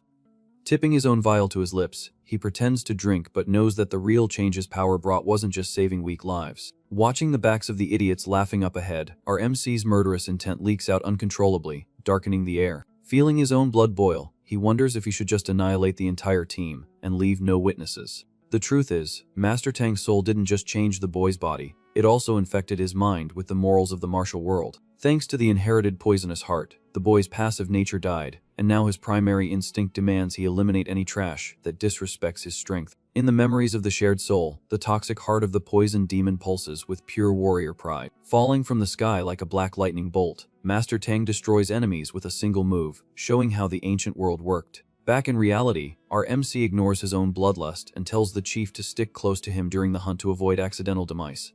Lacking patience for the team's antics, the boy warns in a somber tone that he's not joking, and the chief swallows hard, feeling the atmosphere grow heavy. From behind the trees, he had already sensed a monstrous, murderous aura focused entirely on the arrogant expedition. Cutting to the past in the Murim, the Juge clan burns in orange flames in a total massacre. The poison demon walks through the burning ruins, leaving a trail of absolute destruction. Completely broken, the family's patriarch kneels, coughing up blood, and stares at the master of blades with pure terror. Desperate, the old man cries with hatred, asking what kind of madness possessed Tang Gun, act to exterminate an allied clan of good. Laughing in the darkness, Tang throws a blood-soaked cloth in the old man's face and asks who the real demon in the story is. Floating in the midst of the chaos, surrounded by purple magic swords, the poison master accuses the family of secretly allying with the demonic cult. Shocked by the slander, the patriarch denies everything, yelling that the 5 great families would never commit such a betrayal. Extending his hand in disgust, Tang calls the old man a coward, saying that scum always cries and lies before they meet their end. Trembling from head to toe, the old man sees his end coming as the master focuses lethal energy in the palm of his hand. Kicking the rival leader's severed head, Tang asks in a cold tone if the old man doesn't want to say to his dear little boy. The memory explains that the patriarch's son was slaughtering innocents to create blood pills, and the father was covering up the macabre scheme in the name of peace. Staring into the dead eyes of the enemy, the poison demon questions if the human garbage still thinks it's all a lie. With disgust, he vows that he hates cowards who use innocence as human shields to save their own rotten skin. Crying like a baby, the old man begs for mercy, promising to reveal all the secrets of the dark cult in exchange for his life. Raising his hand and activating the phantom blades, the master cuts him off, saying that thousands of righteous warriors perished because of this corruption. Focusing his pure white pupils of power, he delivers the final sentence, telling the scum to vanish from existence. In a violent flash, the energy destroys the old man's body, and Tang promises that he'll soon send the cult leader himself to meet his maker. Surrounded by magic swords and fire, the demon seals his own legend, punishing villains without trial or delay. Cutting back to Earth, the idiotic hunters take down a mutant weasel and joke about how ridiculously easy the hunt was, thanks to the antidote. The ponytail warrior admires an energy crystal and laughs, calling the porters useless cowards who are good for nothing but carrying weight. Swallowing his pride, the chief bows his head, apologizing for his clumsiness and pretending he's fine, while our MC just watches the show. Wiping his face, the boy grumbles that everyone there is going to perish in a matter of minutes anyway, so it's not worth wasting poison on trash. Smiling at the ground, he decides he won't use his powers to save anyone on that team, ensuring their ignorance will cost them dearly. Back at the front, the 2 hunters celebrate their first victory, thinking they're the kings of the mountain and laughing at the danger. Squinting, the boy raises his head and mentally warns that this is when the real fight is about to begin. The sound of heavy brush breaking echoes from the shadows, cutting off the idiotic group's laughter. Without wasting time, our MC grabs the chief's arm and tells him to stick to his back if he wants to get back to Gurai alive. A bizarre wolf with red fur and eyes glowing with fury leaps from the treetops, crushing the ground. The roar tears through the silence, confirming that the hunter has become the hunted in Jirisan's worst nightmare. Completely in shock, the head porter stutters, paralyzed, staring at the giant snout of the crimson beast. Terrified, the ponytail swordsman shouts, asking where the hell a monster of this level came from. Keeping his cool, our MC tells the chief to relax, that they're both safe behind the front line. In a flash of knowledge, the kid recognizes the red-furred wolf and knows it's not a creature for a novice to kill, But the real disaster strikes when a second wolf steps into the clearing, proving the rule that these demons always hunt in pairs. Breaking out in a cold sweat, the idiotic warrior shouts to his partner, warning of the double attack that has cut off their escape routes. Trying to play the hero, the group's mage fires a water beam, screaming to kill the beast quickly. The wolf dodges with the agility of lightning, shattering the magic spell and lunging straight for the captain's neck. Terrified, the swordsman screams in fear and asks the leader for orders as he retreats like a coward. With a heady leap, the beast lands near the useless swordsman, preparing the final pounce against the unprepared team. Trembling with fear, the ponytail idiot panics and yells to the mage that they're screwed, because two of them showed up. Staring into nothing, the captain smiles maliciously and suggests they use the porters as bait to escape unharmed. Desperate, the head porter grabs the boy's clothes, begging him to work a miracle like last time because the situation is out of control. Without even blinking, our MC pulls one of the willow leaf daggers from his waist and says he'll show them how the dirty work is done. Concentrating his poisonous aura, he throws the blade with absurd speed, activating the single flash. Cutting through the wind, the green knife flies straight between the eyes of the cowardly warrior, who was about to sacrifice the innocents. With a dry impact, the dagger pierces the ponytail swordsman's skull, blowing his head apart in the middle of the forest. The explosion of green energy shoots into the sky, tearing through the trees and leaving the entire team in shock. The sound of the boom echoes through the mountain, startling the birds in the region. Completely lost, the chubby chief stammers, asking what the heck just happened in front of him. Cold and calculating, the boy calmly explains that one of the heroes ran off, leaving the team to perish, and the other coward wanted to use the weak as a human shield. Enveloped in a deadly aura, he states that he hates that kind of trash more than any monster. On the ground, the other warrior screams in pain, clutching his head after the green explosion ripped his ear off. Bleeding and dizzy, his eyes widen as the smoke clears and he sees the real carnage. The gigantic wolf is lying on the ground with its head pierced, blood seeping into the earth, proving the dagger went through the swordsman and the beast in one shot. Trembling like a leaf, the head porter tries to process the scene and asks if the kid took out the abomination in a single blow. Staring at its partner's corpse, the second red wolf seethes with hatred, baring its sharp teeth. Stomping in front of the beast, our MC tells the creature to shut up and calm down.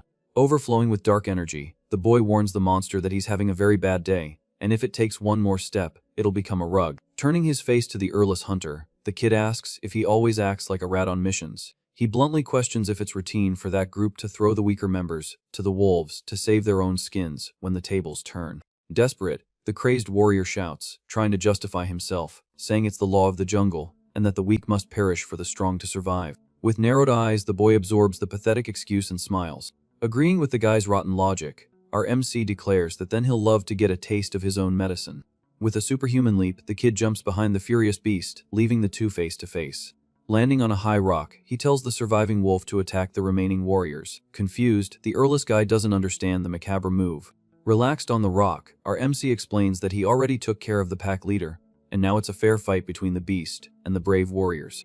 Furious, the idiotic warrior grabs his sword and curses at the kid, asking what kind of crap he thinks he's pulling, thinking he can mess with the awakened.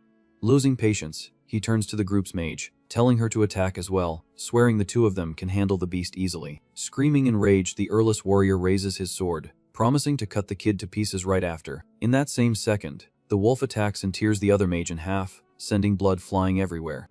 Indifferent to the massacre, the boy recalls their agreement and says that since the warrior loves the law of the strongest, he has nothing to complain about. He returns the mockery, asking where all that confidence went from when they were hunting weak weasels. The wolf lets out a blood-curdling roar, focused on its next target. With a cold wave, the kid tells the hunter to fight for his own life. In absolute shock, the coward lowers his sword, realizing he's become beast fodder. Sweating bullets, the warrior glares at the boy and growls, asking if he really thinks he'll get what he wants.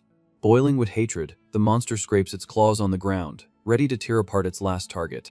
Trying to be clever, the warrior tells the entire team to split up and run in different directions, betting on luck. As soon as he turns his back, the guy's eyes widen as he feels an absurd pain. In a perfect pounce, the wolf's fangs sink into the hunter's leg, throwing him to the ground like a rag doll. Bleeding on the dirt, the guy clutches his destroyed leg and cries in pain, cursing the kid. Suddenly, his vision goes dark and the monstrous wolf is on top of him, ready for dinner. With nothing left to do, the useless warrior screams for the porters, begging for help in his last second of life. Trying to save himself, the guy grabs the injured mage and throws her in front of the beast's jaws. In total shock, the girl sees certain doom coming with sharp teeth. With a sound of breaking bones, the wolf crushes and tears the swordswoman into 2 pieces, finishing the cowardly job. Drooling blood, the monster steps over the corpses and looks for its next meal. Its red eyes glow, focusing directly on the pair left at the edge of the cliff. Growling, the beast walks slowly, salivating towards the chief and our MC. Trembling with fear, the old porter stammers a warning that the red devil is coming for them. Sighing with pure boredom, the boy tells the beast that if it had just left, it would have lived to tell the tale. Getting up from the rock, he ignites his toxic aura, annoyed, and states that the monster got too bold, just because it killed some weak trash and forgot who's in charge. With a snap, the kid disappears from the rock, shattering it with the force of his push off. Flying straight at the beast's face, he pulls back his arm and tells the wolf the games are over, and it's time to perish. Concentrating pure energy in his hands, he launches the double poisonous blood palm straight at the beast's snout. The greenish impact explodes with devastating force, sending the beast flying into the air in a whirlwind of deadly energy. The shockwave rises, tearing through the clouds and shattering all the trees around, confirming the wolf's instant demise. Shocked, the head porter can't believe the monstrous strength of the boy he thought was just another weak novice from the city. Putting the pieces together, the chief remembers the orc slaughter and finally realizes it was the kid who annihilated everything, not the mage that time. Sighing in relief, our MC stretches his body and says it felt great to stretch his legs after being cooped up in the lab making potions for days. Walking over to the old man on the ground, he asks if everything's okay. Trembling, the chief begs for his life, thinking the boy is going to eliminate the only witness. Laughing in his face, our MC scratches his head and asks why on earth he would off the only decent guy in the group. Extending a hand, he tells the old man to get up and checks if he's hurt. Relieved, he confirms the chief is in one piece and takes the opportunity to ask for a small favor. With his eyes glowing red in the midst of the blood, the boy asks in a macabre tone to keep everything that happened on the mountain today a total secret.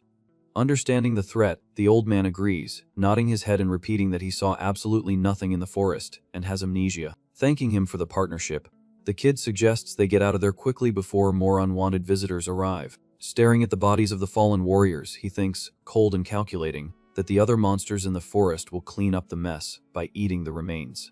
Adjusting his backpack, he admits to himself that he didn't kill the guys directly, but he threw them to the wolves, and doesn't feel a shred of guilt for their passing. To him, it doesn't matter if he thinks like the poison demon or the young Kim Tae-yu. The conclusion is the same human trash that uses the weaker as shields doesn't deserve mercy. Back in Gure, the skyscrapers of the YJ Pharmacy headquarters gleam at night as business booms. In the hallway of a luxurious floor, the camera shows the plaque of a meeting room where things are about to heat up. With a violent punch on the table, revolt explodes in the meeting room, where one of the bosses shouts indignantly that sales have dropped by half. On the screen, the reason for the loss is plastered on the newspaper, revealing the absolute success of the anti-mosquito antidote invented by Kim Tae-ju. Mad with rage, the red-jacketed executive bellows that they should have crushed that little corner shop a long time ago. Without losing his composure, the bearded man in a suit retorts, reminding them that they control 70% of the Gorai market, and only Bex escapes their monopoly. Furious, the guy in the jacket grumbles that the darn autonomous committee protects the old man from the pharmacy, just because he supports a bunch of useless orphans. In a mocking tone, the Hothed calls the bearded man clueless for not realizing the gravity of the situation. To end the shouting, the CEO of YJ Pharmacy claps his hands, getting their attention and telling everyone to calm down. With a cynical smile, the platinum-haired man suggests they stop beating around the bush, and just admit that his company failed miserably to copy the formula. With no way out, the other two bosses lower their heads and admit that their labs also couldn't recreate the magic remedy. Trying to maintain his composure, the bearded man guarantees that cracking the recipe is just a matter of time. Banging the table again, the Hothed yells that the problem is now, and that everyone will go bankrupt if they just sit around and wait. Faced with desperation, the platinum-haired man agrees that the committee is a pain in the neck, but declares they'll solve this the usual mob-style way. Excited by the idea, the red-jacketed guy cracks a wicked smile and asks if the CEO has finished his investigation into the inventor. Quickly, the platinum-haired man presses a button on the table and tells his colleagues to look at the big screen. Soon our MC's complete file appears, revealing he is 29 years old and the eldest son of General Kim of Paju. Shocked by the information, the bearded man leans back and questions if targeting the son of a military master wouldn't be asking for trouble. With a smirk, the platinum-haired man waves his hands and says that's just the tip of the iceberg and the real story is much better. On the screen, the family's dirty laundry appears, showing that the boy was born without mana, was kicked out of his home, and his new Japanese stepmother wants him gone. At the irony of it all, the red-jacketed guy bursts out laughing, realizing the kid has no one to defend him. Crossing his fingers, the CEO reveals the plan to approach our MC first and offer a fortune to steal the distribution rights. With a sadistic look, he warns that if the boy refuses the $1 million proposal, the guild will simply do the usual dirty work and erase the kid. Far from the city, the scene cuts to the imposing Jerisan Monster Defense military base, bathed in sunlight. At the command room door, someone knocks lightly, and the general's voice says to enter. Before his boss, a lieutenant salutes and confirms he got the secret information directly from the Autonomous Committee. Quickly, the soldier hands over a black folder full of confidential documents about the antidote. Focused on the report, Commander O discovers that the creator of the cure is the rejected son of General Kim, and that he was discharged from the army. Thoughtfully, the veteran remembers that the Empire forbade military interference in Guri, but using the father's connection with his ex-soldier son could be the perfect loophole. Tapping his fingers on the table, the commander plans to use the potions to start a massive hunt before the next monster horde attacks. With a confident smile, the military master concludes that the family would never completely cut ties, and that getting the remedy will be a piece of cake. Immediately, he orders his subordinates to contact the Paju lands, demanding to speak directly with our boy's father.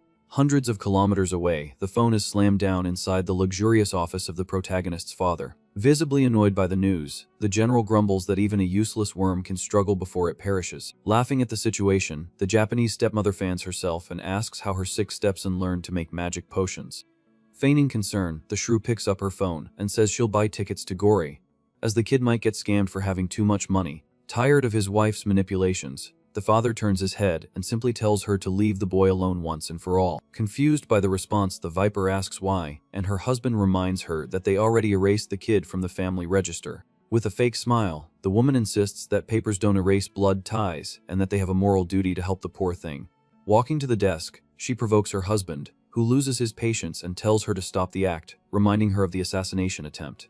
Gripping the arm of the chair, the shrew coldly guarantees that there's no evidence left against them, since the entire platoon became monster food. Changing tactics, the woman finally snaps and screams, telling the general to call his son and close the deal with the military in exchange for a promotion.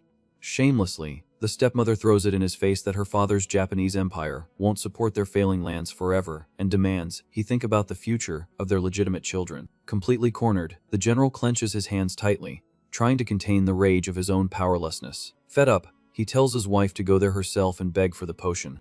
Staring at the woman with disgust, the father makes it clear that he won't lift a finger to talk to the reject. Faced with the firm refusal, the Viper grinds her teeth and lets out a muffled scream of pure hatred. Not taking no for an answer, the stepmother declares she'll do things her own way if her husband wants to be proud. With a thunderous slam, the office door is shut, marking the villain's furious exit. Alone in the room, the general relaxes his heavy shoulders and leans back in his leather chair. Staring at the ceiling, the trash father thinks aloud, confessing he was absolutely sure the boy had already perished in the woods. With a relieved sigh, the coward says he's happy to see his son enjoying the little life he has left. Far away, the bustling free city of Gurai is teeming with commerce, with hunters spending fortunes on the streets. Right in the center, the glass facade of the luxurious Flame Boutique catches the attention of the region's wealthy. Inside, various noble clothes and elegant armors hang on designer racks. In front of a giant mirror, our MC finally tries on the much-coveted overcoat made from monster hide. Impressed by the look, the red-haired mage working there breaks into a huge smile and compliments him, saying the piece fits like a glove. Feeling the fabric, the boy thanks her and acknowledges that the quality of the magical materials is truly on another level. Satisfied, he comments that the clothing is incredibly light, has temperature control, and the gray color is perfect for not drawing attention in the forest. Opening the side of the coat, he checks the countless secret pockets, and is amazed by the perfect space to store his poisons. Striking up a conversation, the redhead says she had the pockets added on purpose, as she noticed he uses many hidden weapons. Uncomfortable with the generosity, the kid tries to refuse the extremely expensive item, but the saleswoman stops him, stating the coat is just the fair price for her life. Worried, our MC remembers the previous commotion and says that accepting the gift took the coat from a rich customer and caused trouble for the store. To reassure the boy, the mage laughs and explains that she already tracked down an identical item and had it delivered directly to the blonde socialite's house. Breathing easier, our boy realizes the redhead took care of everything herself without asking for anything in return. Determined to repay her kindness, he points to an entire section of the store and tells her to wrap up all the children's coats on the shelf. Flashing a black card with a confident smile, he says he'll donate everything to the orphanage and also hit her sales target for the entire month. Totally moved by the hero's gesture, The saleswoman bows her head in thanks and rushes to the stockroom to wrap up the fortune. Behind the girl's back, he concludes that she is a very rare hunter with a truly good heart who deserves respect. Just then, the boutique's doorbell rings, announcing the arrival of new customers. In a flash, the kid turns and comes face to face with the platinum-haired CEO of YJ Pharmacy, who enters, saying he's been looking for the boy everywhere. The heavy steps of expensive shoes echo on the wooden floor, showing the guy isn't there to play games. Directly, the mob boss extends a luxury business card and formally introduces himself with a plastic smile on his face. Cold as ice, our MC just stares at the suited man's hand without moving a single muscle to take the card. To cover his embarrassment, the businessman retracts the card with a little chuckle, pretending to understand the distrust.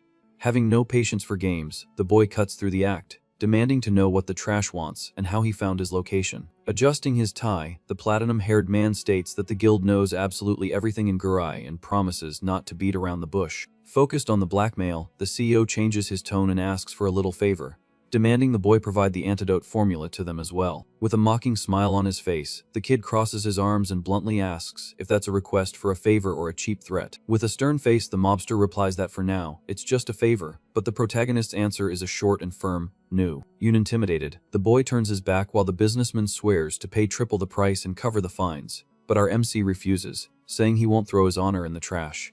Utterly desperate, the platinum-haired man offers 5 billion for the entire recipe, but the kid throws the bait back, asking if he would sell a gold mine for pocket change. Humiliated, the pharmacy boss grinds his teeth, feeling the anger rise to his head. Adjusting his posture, the suited man threatens that the boy's life in the city will become a living hell, but the kid just waves goodbye and tells him not to worry. Soon after, the red-haired mage approaches, curious about the visit, and the boy jokes, calling the millionaire mobster a simple street vendor. Outside, the suited man pulls out his phone, foaming with rage, and swears the stubborn brat will regret his choice. In a psychopathic tone, he answers the call and tells his goons to start the dirty work in the same cowardly way as always. Far away, the sun sets on a construction site on the outskirts of the city, where our MC's new mansion is being built. With a bang, papers and blueprints are slammed on the table, confirming the steady progress of the construction. Stepping onto the site with several fancy bags, the kid greets the construction chief, who asks in surprise what he's brought this time. Smiling, the boy explains that he bought expensive clothes for the workers' children as a way of thanking them for all their hard work. With tears in his eyes, the construction master hugs the gift and calls our MC a saint, promising to work even harder. Deeply moved, the old builder cries with gratitude, holding the new clothes tightly.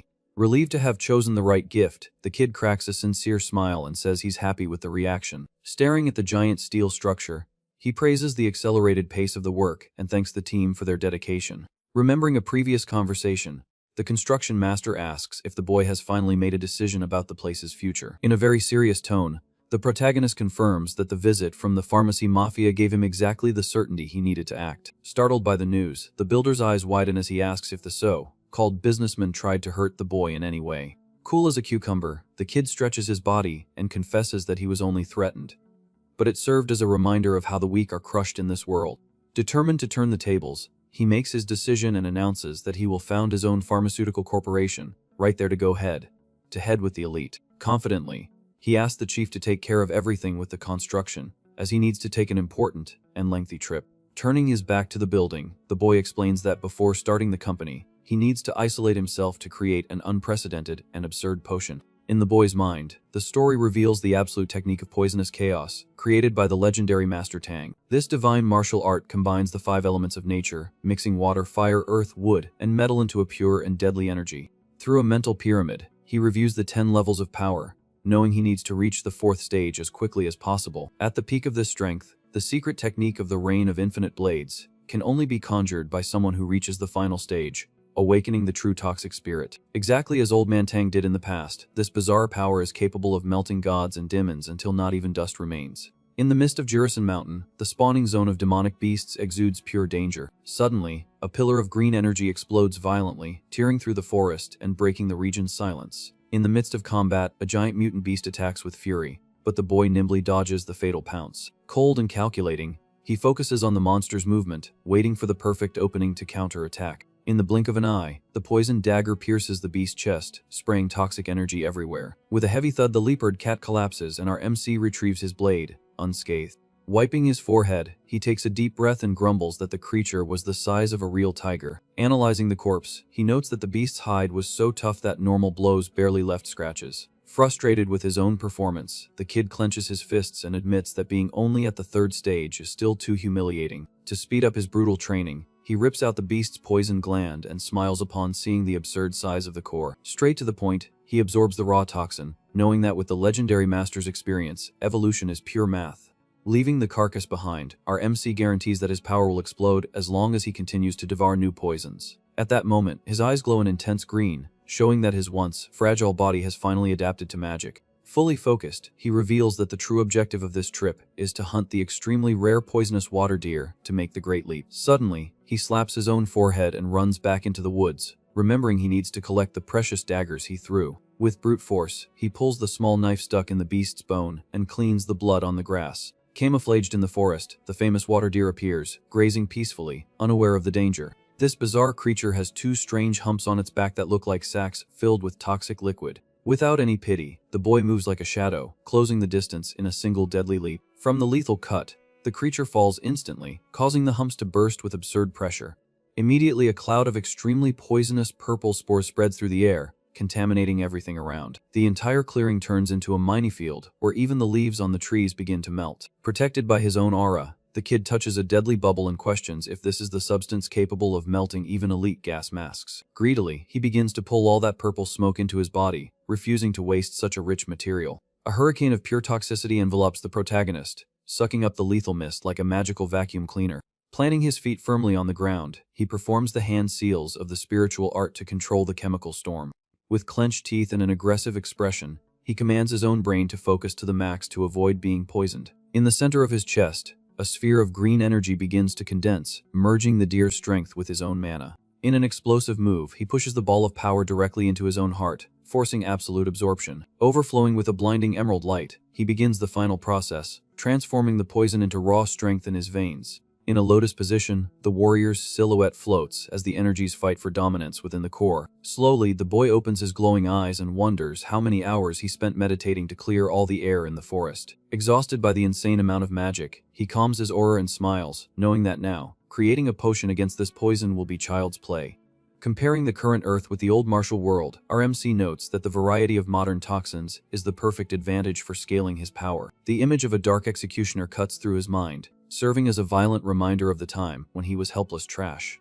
Through the memory of the beatings and humiliations from his own family, his anger boils, promising that no one will ever walk all over him again. Shaping the energy with perfection, the green aura flows through his hands like calm water. With a snap, the magic core finally stabilizes, and the boy celebrates his long-awaited evolution to the fourth stage of the technique. Collapsing to the ground from sheer exhaustion, he wipes his face and admits the process took much longer than planned. Kicking up dust, he adjusts his fancy coat as the last rays of sun illuminate the destruction around him. Observing the reddish horizon, the hero takes positive stock of his trip and confirms that he now knows the recipe for the new $1 million remedy by heart. Adjusting the backpack, our MC takes the first step on the trail and decides it's time to return to civilization. Walking towards the city, he confesses a hint of anxiety, fearing what the pharmacy mafia might have done during his absence. The story advances to the dead of night and shows the dark facade of Old Man Bak's drugstore in Guri. A mysterious hand reaches for the doorknob of the empty shop, suggesting that trouble has finally arrived. Back at the pharmacy with a giant backpack, our boy asks if Old Man Bake is okay. Facing the completely empty shelves, he cheerfully comments that business must be booming. Surprised by the visit, the old owner confesses he was super worried, as our MC had been gone for almost half a month. Relieved by his return, the chief daughter welcomes the kid on the spot. After apologizing for turning off his phone to train, the protagonist quickly notices the heavy atmosphere and asks what went wrong. In a disheartened tone, the pharmacist explains that the big corporations cut off their supply of all other medicines. Making matters worse, the old man reveals that the autonomous committee demanded the antidote's ingredient list, claiming to be investigating side effects. Immediately it clicks, and our hero deduces this is the work of the platinum-haired suit from YJ Pharmacy.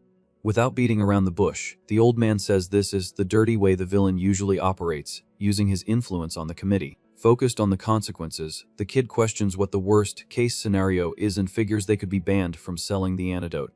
Annoyed with the situation, the boy realizes that even the Empire's inspectors are turning a blind eye to this blatant corruption. With his eyes glowing with energy, our MC mutters that the actions of human trash always follow the same cowardly pattern. Determined not to back down, he informs the old man that they will strike first and show them what a real threat is. Confused by the boy's audacity, the shop owner's eyes widen, not understanding the suicidal plan. With a calculating smile, the kid says to close the drugstore doors, claiming that if the medicine is harmful, then they won't sell another drop. Far from the shop, the scene cuts to the orphanage run by the old man during a quiet night. In the yard, a giant piece of meat roasts over a fire while the kids have a party. Around the table, the children eat until they're stuffed, enjoying a luxurious feast. Not missing the chance, our hero takes a bite of the meat to taste it. Suddenly, his eyes light up in pure shock, feeling the absurd taste melt in his mouth. Fascinated by the quality, he shouts with joy, realizing the poisonous deer meat is a true culinary masterpiece. In the boy's memories, the story tells that this specific creature has the most delicious meat in the entire empire. However, since no one could remove the lethal toxin, the delicacy became an exclusive monopoly of the imperial family. Very proud of his own genius, the kid praises himself for focusing on the deer's antidote right away. Initially, his idea was just to create a cure to save civilians during the feared monster invasions. Seeing the children's joy, the boy considers starting to sell purified meat on the market as well. Focused on the future, he thinks about supplying the delicacy to the emperor and maybe getting an audience with the great sword master. Coughing to get his attention, the old pharmacy owner breaks the boy's daydream. Sincerely grateful, the old man thanks him for the luxurious meal the kid brought for the orphans. With his eyes glued to the small bottle, the pharmacist admits he's impressed by our MC's ability to cure such a deadly poison. Worried about the strike, the old man questions if it's really safe to keep the shop closed without giving any explanation to the public. Without letting go of his piece of meat, the boy just asks the old man to trust the plan and wait for the chaos to unfold. With a malicious smile, the kid throws out the bait, asking who will really be in trouble if the antidote disappears from the shelves. The next day, the front of the drugstore is crowded with angry hunters, facing the lowered iron shutters. At the top of his lungs, an armored mercenary bellows indignantly that it's been 5 days since they've been able to buy potions to work. In the crowd, rumors fly about the corrupt pressure from the autonomous committee to steal the formula. Annoyed, an adventurer defends old man back, guaranteeing he's drunk all his remedies and never had any side effects. Suddenly, an authoritative shout cuts through the confusion, getting the attention of all the troublemakers. With his hand on his sword hilt, a man in a black overcoat approaches, telling the crowd to shut up. Revealing his face, Master Li Zhong, Hack coldly warns that he won't tolerate a mess on his commercial street. In whispers, the hunters find the militia captain's presence strange, suspecting his involvement with the mafia. Maintaining his official posture, the Lord decrees that the sales ban was a direct order from the committee until the analysis is complete. Seething with anger, the armored warrior refutes the lie, asking how they are supposed to hunt in the forest without protection. Supported by the crowd, the mercenary throws it in the master's face that it's easy to ban the remedy when you're strong enough to ignore the poison. Challenged in public, the Lord gives a sadistic smile, his eyes shining with pure danger. With his hand on his sword blade, the suited master asks, since when human trash has permission to bark at him. Ignoring the threat, the Lord tells everyone to disappear, grumbling that he's only putting up with this because of the darn voting rule. Even though he's terrified, the armored mercenary refuses to budge from the front of the shop. Overcome by fury, the master focuses on the rebel and asks if his order sounded like some kind of joke. Terrified by the murderous intent, the adventurer stammers an apology and runs down the street. With a bored sigh, the Lord sheathes his weapon and grumbles about how annoying it is to deal with rebellious peasants. In his mind, his real hatred is directed at the platinum-haired man from YJ Pharmacy, vowing to make him pay dearly for being manipulated into doing this dirty work. Comfortably seated in the leather seat of his luxury car, the Lord's phone rings, and he answers with irony. On the other end of the line, the platinum-haired CEO lays it on thick, praising the master's efficiency in silencing the street dogs.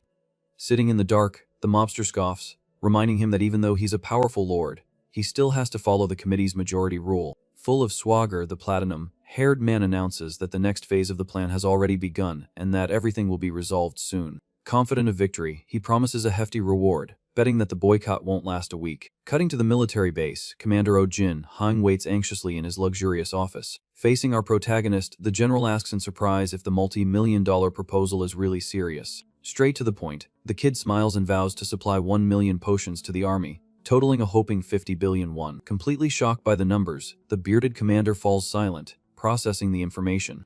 Through the general's shining eyes, greed overflows as he thinks about the absurd amount of money. Sweating bullets, the boy's assistant fears the military man thinks the price of the potions is too high. Quite the contrary, the bearded man breaks into a dark smile, showing he is extremely satisfied with the move. Logically, the general realizes the price charged is incredibly low and wonders if the boy is even making a profit.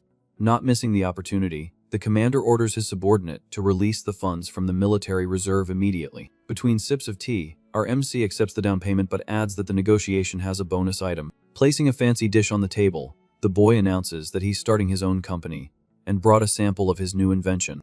Without warning, he removes the silver lid, revealing a perfectly roasted and fragrant piece of meat. With an inviting smile, the kid offers the delicacy, asking the general to take the first bite. Confused by the scene, the military man stammers, not understanding what food has to do with the medicine business. Suspicious of the offer, the bearded man questions the menu, and our MC affirms that it's a special dish just for him.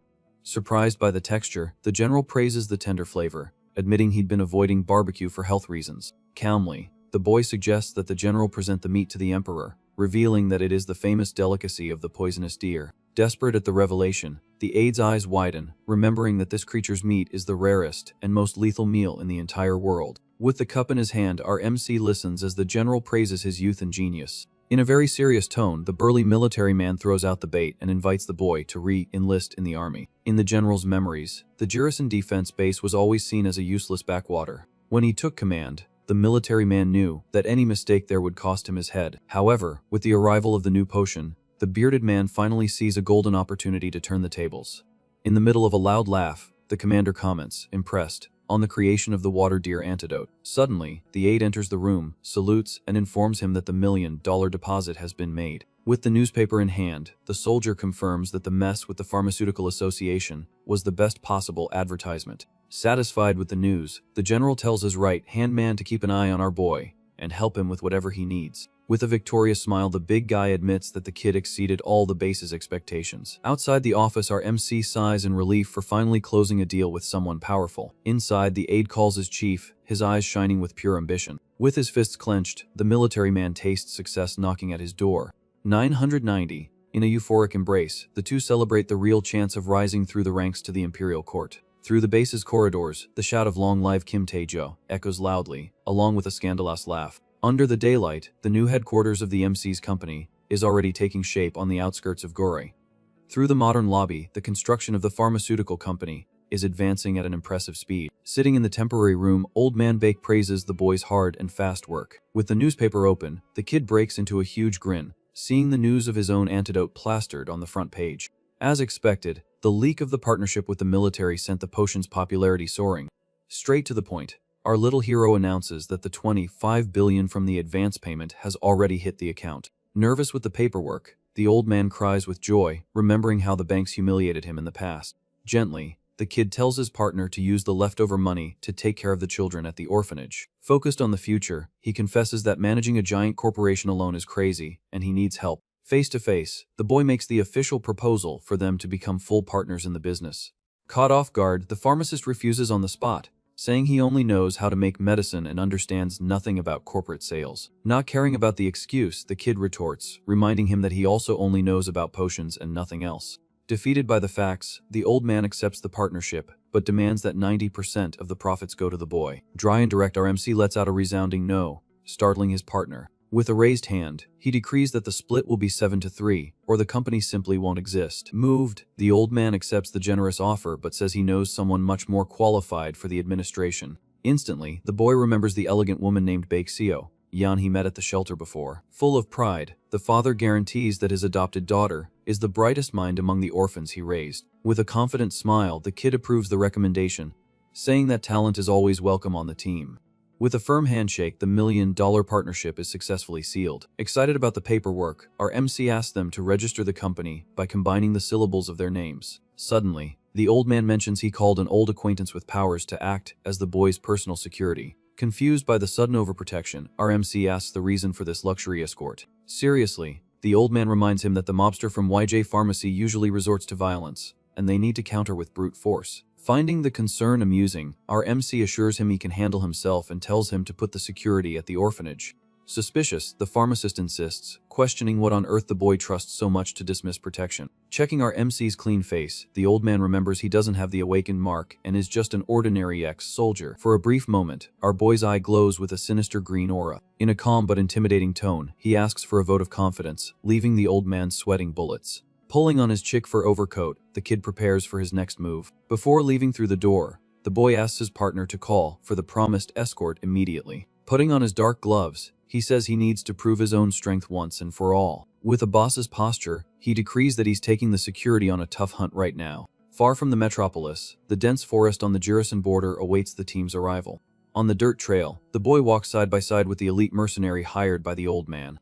Dumbfounded, the security guard recognizes our MC's coat and immediately deduces the piece costs more than 4 billion. Nervous about the absurd wealth, the warrior tries to be polite and calls the kid director. In a formal posture, the grayed-haired young man introduces himself as Baek Chang-hoon, an awakened swordsman of user rank. No nonsense, our MC tells the guy to relax and just call him older brother, to cut the tension. After the order, the security guard tells the boy to stay well behind him when the monsters finally appear. Faced with the chief's silence, the warrior apologizes, thinking he's offended the suit's pride. With a serene smile, the kid says he's more than used to people doubting his strength. Armed for the fight, our MC warns that they need to clear the area before continuing their small talk. Confused, the swordsman looks around, not understanding where the sudden danger is coming from. From the shadows of the bushes, dozens of red eyes glow, thirsty for fresh meat. In a panic, the guard recognizes the terrible storm weasels, ready for a deadly pounce. With wild roars, the entire pack leaps from the trees, aiming for the target's necks. Completely surrounded, death seems certain for the swordsman, who draws his blade in pure desperation. Sweating bullets, the young man curses his luck upon seeing the absurd number of monsters descending upon them. Unlike the security guard, our boy simply flexes his knees, focused on retaliation. Between the fingers of his glove, he fits dozens of nails forged from pure steel, ready for the massacre. From the secret pockets of his overcoat, he prepares the absolute martial art to annihilate the pack. Concentrating the lethal energy, his pupils glow with the fury and weight of the ancient poison demon. In an absurdly fast motion, he fires the rain of hidden blades, tearing through the wind. At the shout of the technique's activation, a gigantic explosion of purple energy engulfs the entire clearing. Completely in shock, the security guard lowers his sword and his eyes widen at the apocalyptic power. In mid-air, the mutant beasts are mercilessly pierced, turned into sieves before they even touch the ground. Even though they are lethal monsters, the force of the impact shatters the green horde as if they were harmless flies. With a look of absolute shock, the young man stammers in disbelief that the threat was literally erased from existence in a second. Dusting off his hands, the kid adjusts his expensive coat and acts as if it were just a light warm-up. Faced with the carnage, the boy sighs in frustration, immediately complaining about the bad luck of running into a pack of storm weasels. With no time for fuss, he explains that he couldn't use his main daggers because collecting them all afterward would be too much work. With his hands in his pockets, he looks at the shocked group and says that old man Baek would kill him if anyone got hurt.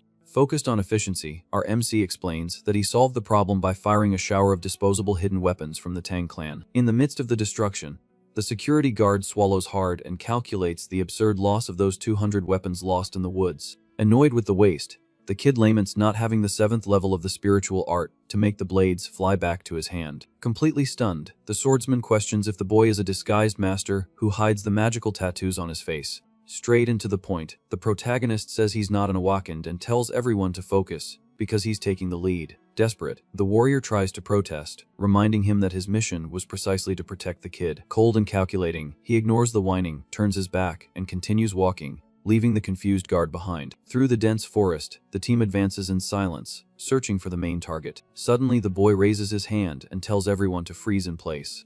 In the bushes, the famous poisonous water deer chews on some leaves with a bored expression. Startled by the beast, the guard draws his weapon and whispers, asking what the plan of attack is.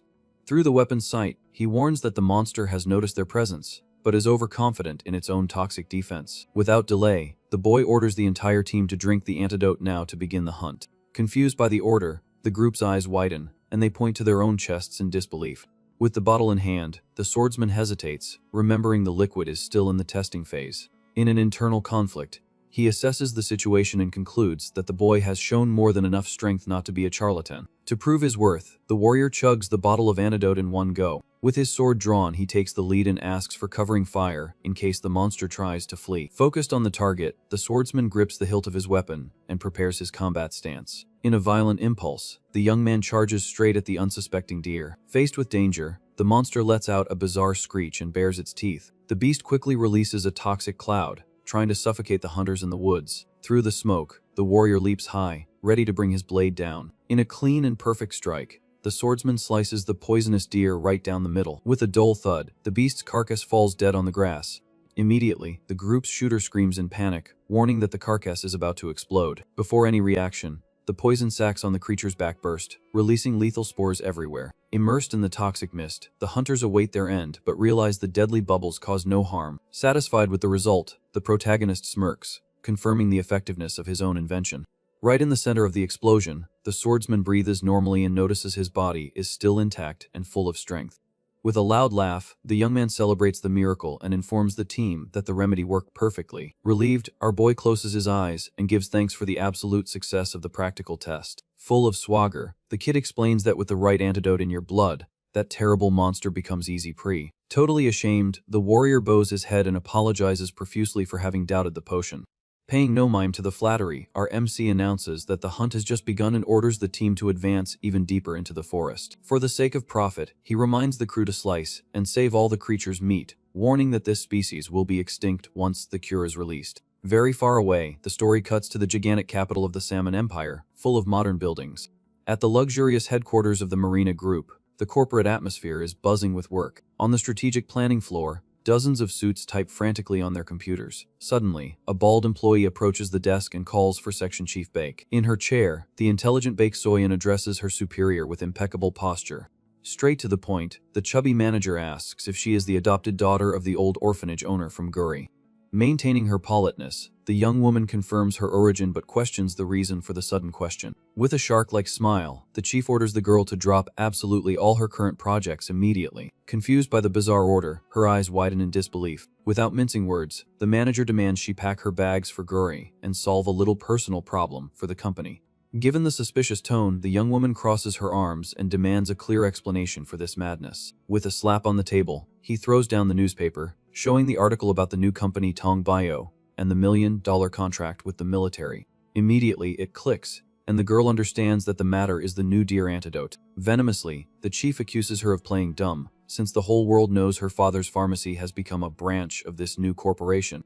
In a dirty order, the manager tells her to stick to her father and steal the secret formula for the potion for their company. From the tone of the conversation, the young woman realizes the chief wants to use her as a spy to betray her own family in exchange for power. Right in the middle of the tension, her cell phone vibrates on the desk, showing Old Man Beck's number. With the perfect excuse, she asks for a moment to answer while the manager tells her to be quick and accept the mission. With the phone to her ear, the woman listens attentively to her father's proposal on the other end of the line. Impatiently, the bald chief crosses his arms, awaiting the employee's submission. After ending the call, the intelligent Bake lets out a smirk and thanks him for the opportunity. Focused on greed, the manager asks if she has made the decision to become a spy.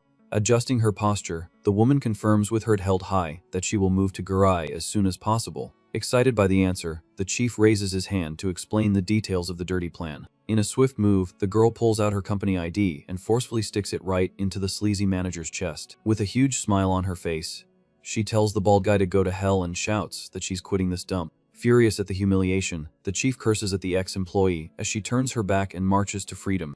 Yelling in the middle of the office, the human garbage questions who the orphan thinks she is to refuse to betray her own family. Far from the capital, night falls peacefully over the protagonist's company building. In the building's warehouse, the team loads dozens of boxes filled with the rare deer meat. Satisfied with the hunt, our hero praises the hard work of all the mercenaries. In response to the praise, the swordsman also gives thanks, and the kid takes the opportunity to dismiss the young man, telling him to rest at the orphanage. Stubbornly, the warrior tries to refuse the day off, claiming that Old Man Bike ordered him to act as the chief's personal security. Hitting a nerve, our MC asks if the young man still thinks he needs protection after pulverizing an entire horde by himself. Out of arguments, the swordsman accepts the order, and the boy tells the entire team to go home and sleep. Facing the dark street, the kid mutters that sending the escort to the shelter is the best move in a world infested with crazies. Leaving the warehouse, the boy breathes in the night air, justifying that in a crazy place like Guri, having trustworthy people is worth gold. Through the glass door, the team walks away together under the starry sky, proving the boy knew how to choose his allies. Back in the corridors of the commercial building, he plans to set up a decent laboratory as soon as the company's structure is ready. With a nostalgic sigh, the kid admits that at first, he just wanted to make a little money to live in peace. The elevator arrives, and the metal door reflects the hero's face, who smiles and confesses that earning a fortune isn't all that bad. Through the hallway window, the moon illuminates the new luxury penthouse he bought with the advance money. With his hand on the doorknob, he confesses that finally having his own home brings a strange but good feeling. Tossing his coat on the armchair, the protagonist remembers when he was a piece of trash rejected by his own magic, always getting beaten up in Paju. In a painful flashback, the stepmother orders her goons to crush the kid at the edge of the cliff without mercy. But the fatal fall connected his soul with that of the legendary poison demon Tang Gun Ache, changing the whole game. Sitting at the kitchen table, he reflects on the explosive success of the antidote and the money that filled his pockets in the blink of an eye. Throwing his body onto the huge bed, the boy stretches his legs and accepts that Gurai will be the starting point of his empire. Through the cracks in the window, the city lights shine, and he vows that he now has what it takes to step on anyone. Far from the peace of the penthouse, a dark alley smells of trouble, and cigarette smoke rises into the night. In front of his goons, the famous mob boss Masang Sik confirms the mission to take care of the kid from the new company. With a rotten smile, the mobster scoffs at the newbie's courage in buying a luxurious building, thinking he owns the city. Boiling with envy, the villain mentions the rumors about the billions the antidote generated and vows to get his own piece of that fortune. Excited about the money, the goons rub their hands, but the boss tells everyone to shut up and focus on the plan. Annoyed, the suited man grumbles that the job would be easier if the jerk from YJ Pharmacy didn't insist on kidnapping the boy alive to steal the formula. With heavy steps, the gang marches towards our MC's luxury building. With flashlights pointed, the invasion happens quickly, cutting through the penthouse's security fence. Through the mansion's corridors, the goons move like shadows, carrying iron bars. At the bedroom door, the mobster pulls out a suspicious syringe and instructs his men to jab the target the second they enter. In a macabre whisper, he warns that the bizarre liquid will make the boy's eyes roll back, ensuring a silent ride to the car. With a firm hand on the doorknob, the door opens slowly, and the leader enters, ready to pounce. Focused on the empty bed, the mobster's sweaty bald head shines in the darkness, revealing the target is gone. With a dry snap, the improvised weapon falls from the villain's hand as he realizes his own stupidity. At his wit's end, the goon pushes open the bathroom door, holding a thick steel bar. Immediately, a hand as cold as ice grabs the villain's wrist, stopping the fatal injection. Revealing his face in the shadows, the protagonist confesses he was almost about to take the jab, just to see the effect, but changed his mind at the last minute. Pale with terror, the mobster stammers, feeling his own arm freeze in a grip that feels like steel tongs. With a brutal shove, the goon stumbles back, perplexed by the kid's immense strength. From the darkness of the hallway, our MC's eyes glow with pure hatred, looking at the invaders like they're cockroaches. Utterly terrified, the two villains take a step back, asking what the heck the boy did. In an amused tone, the kid twirls the syringe in his fingers and pretends he forgot to mention that he hates getting shots. Furious at the mockery, the mob boss swallows his fear and orders the gang to advance on the unarmed target. In the same instant, the boy sarcastically questions if just swallowing the poison would have the same effect. Laughing at the audacity, the thug scoffs, saying the kid has lost his mind if he plans to drink his own sentence. To the goon's horror, the hero uncaps the lethal syringe. Without a second thought, our MC squirts the yellowish liquid directly onto his tongue, as if it were water. Shocked to his core, the villain's eyes widen as the drops fall, staining the floor with emptiness. In an instant, the boy's dark and toxic aura explodes, dominating the entire room. With his eyes fully illuminated by the new poison, the kid smiles maliciously and asks if the mob has any more of that. He quickly understands that the rumors about the poor neighborhoods controlling the heavy drugs in Gurai weren't made up and celebrates the discovery of his new meal. Deep in his mind, the memories of the poison demon surface, proving that the master of the ancient martial world would devour even toxins to evolve. Explaining the dirty trick, the boy says he used his poison core and sucked the toxins from the entire gang's blood. Laughing at their crying, he points to the goons who are sweating bullets and swears the feeling is just like being born again. Surrounded by purple energy, he approaches the leader and bluntly asks which coward paid for this shoddy job. Sweating buckets, the mobster hesitates, mumbling that he'd be offed if he snitched on the corporation's bosses. Agreeing with the excuse, the hero prepares his toxic energy, promising to make the goon a new, silent man forever. A terrifying scream echoes through the penthouse windows, tearing through the peace of the sleeping metropolis. The next morning, a black car crosses the Guri Bridge at high speed, heading towards the hero's company. In the back seat, the Empire's commissioner examines photos and reports of the commotion, listening to his assistant chatter away. Adjusting her neckline, the woman informs him that the famous leader Ma Sang-sik broke into Kim Tae-ju's house but got a severe beating and confessed everything. With a grim face, the official shakes his head upon learning that the boy dragged the criminals, alive, and dumped them right in the city police's lap. With no other choice, the militia accepted the serious complaint, which points to the head of YJ Pharmacy as the one who ordered the crime. Sighing in frustration, the commissioner grumbles, calling the platinum-haired mobster a complete idiot for failing so amateurishly. Staring at the landscape, the official knows this complaint will force the militia to intervene and create unnecessary chaos. With a noose around his neck, the commissioner decrees that things have gotten out of control and require extreme measures. In the square, the kneeling mob boss salivates and drools, begging the boy for more drugs. With a heavy movement, a fancy shoe stomps hard in a puddle, marking the arrival of the authorities. With an upright posture, the Empire's commissioner and Master Lee of the militia enter the chaotic courtyard. Alongside their assistants, the Lord says they arrived too quickly, while our MC just watches the show patiently. Crawling on the asphalt, the mobster in withdrawal begs for help, dragging himself like a worm. Immediately, Master Lee pushes past the goons and moves in front of the drooling villain. With disgust, he tells the human garbage to shut up, but the mobster can only whimper, calling for the Lord. Furious about the stain on his reputation, the police captain draws his giant sword, ordering everyone to back away. In the name of the Empire, he shouts, declaring a summary death penalty against the criminal in the public square. Tearing through the air, the warrior's blade descends with absurd speed, firing pure energy. A toxic shield appears, blocking the sword mid-swing with a clash of green sparks. The explosion kicks up dust everywhere, revealing our MC holding the giant blade without breaking a sweat. Hiding his hands in his pockets, the boy openly questions why the police want to slice up the case's main witness. Pulling a phone from his coat, the hero displays the video of the interrogation where the mobster himself rats out the platinum-haired guy from YJ Pharmacy. With a grin from ear to ear, the kid glares at the corrupt Lord, telling him to act right now that the video evidence is out there. Faced with the phone and the lethal block, the Empire's official finally feels the weight of the true owner of Gurai City. With a grim face, Master Lee stumps the ground, asking if the boy thinks that cheap trick of blocking with his hands will impress anyone. Surrounded by a black aura, the Lord questions if deflecting the blade is a source of pride. Unfazed, the kid lets out a simple, mocking call, breaking the tension.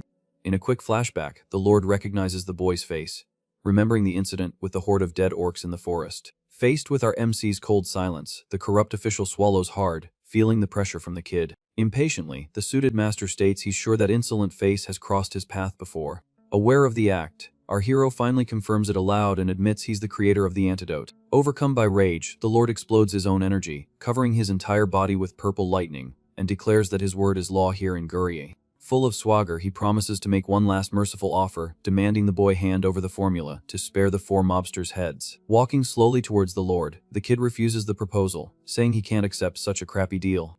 Laughing at the arrogance, the officer points his sword and tells the boy to try and stop him if he's able. With a mischievous smile, our MC mutters a taunt, adjusting his stance. In a green flash, the poisonous aura awakens, transforming the hero's hands into claws of pure energy. Without fear, the boy charges like a missile, cutting through the wind for the first attack.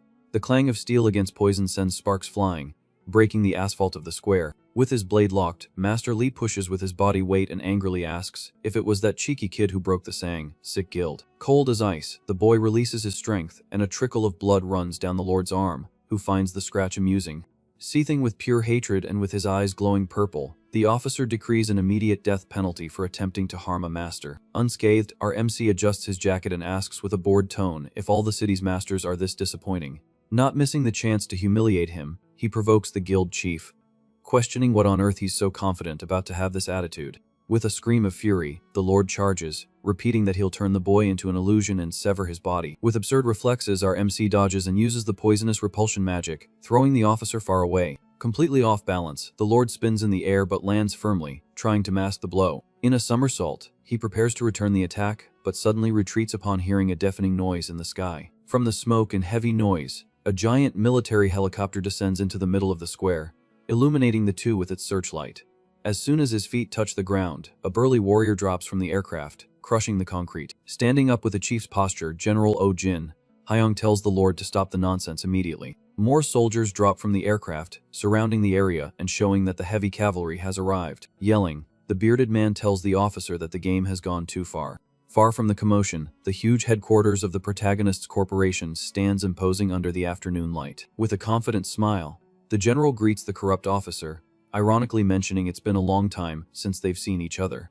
Tense and on the back foot, Lord Lee crosses his arms and asks what the heck attracts federal military to a free city. Mocking the question, the big guy laughs and questions if a high-ranking military officer needs permission from trash to walk around his own country. Grinding his teeth, the suited master vows to report the improper intervention in Guri's jurisdiction to the command. Shrugging, the general shakes his head and says he's not there on official business as a soldier.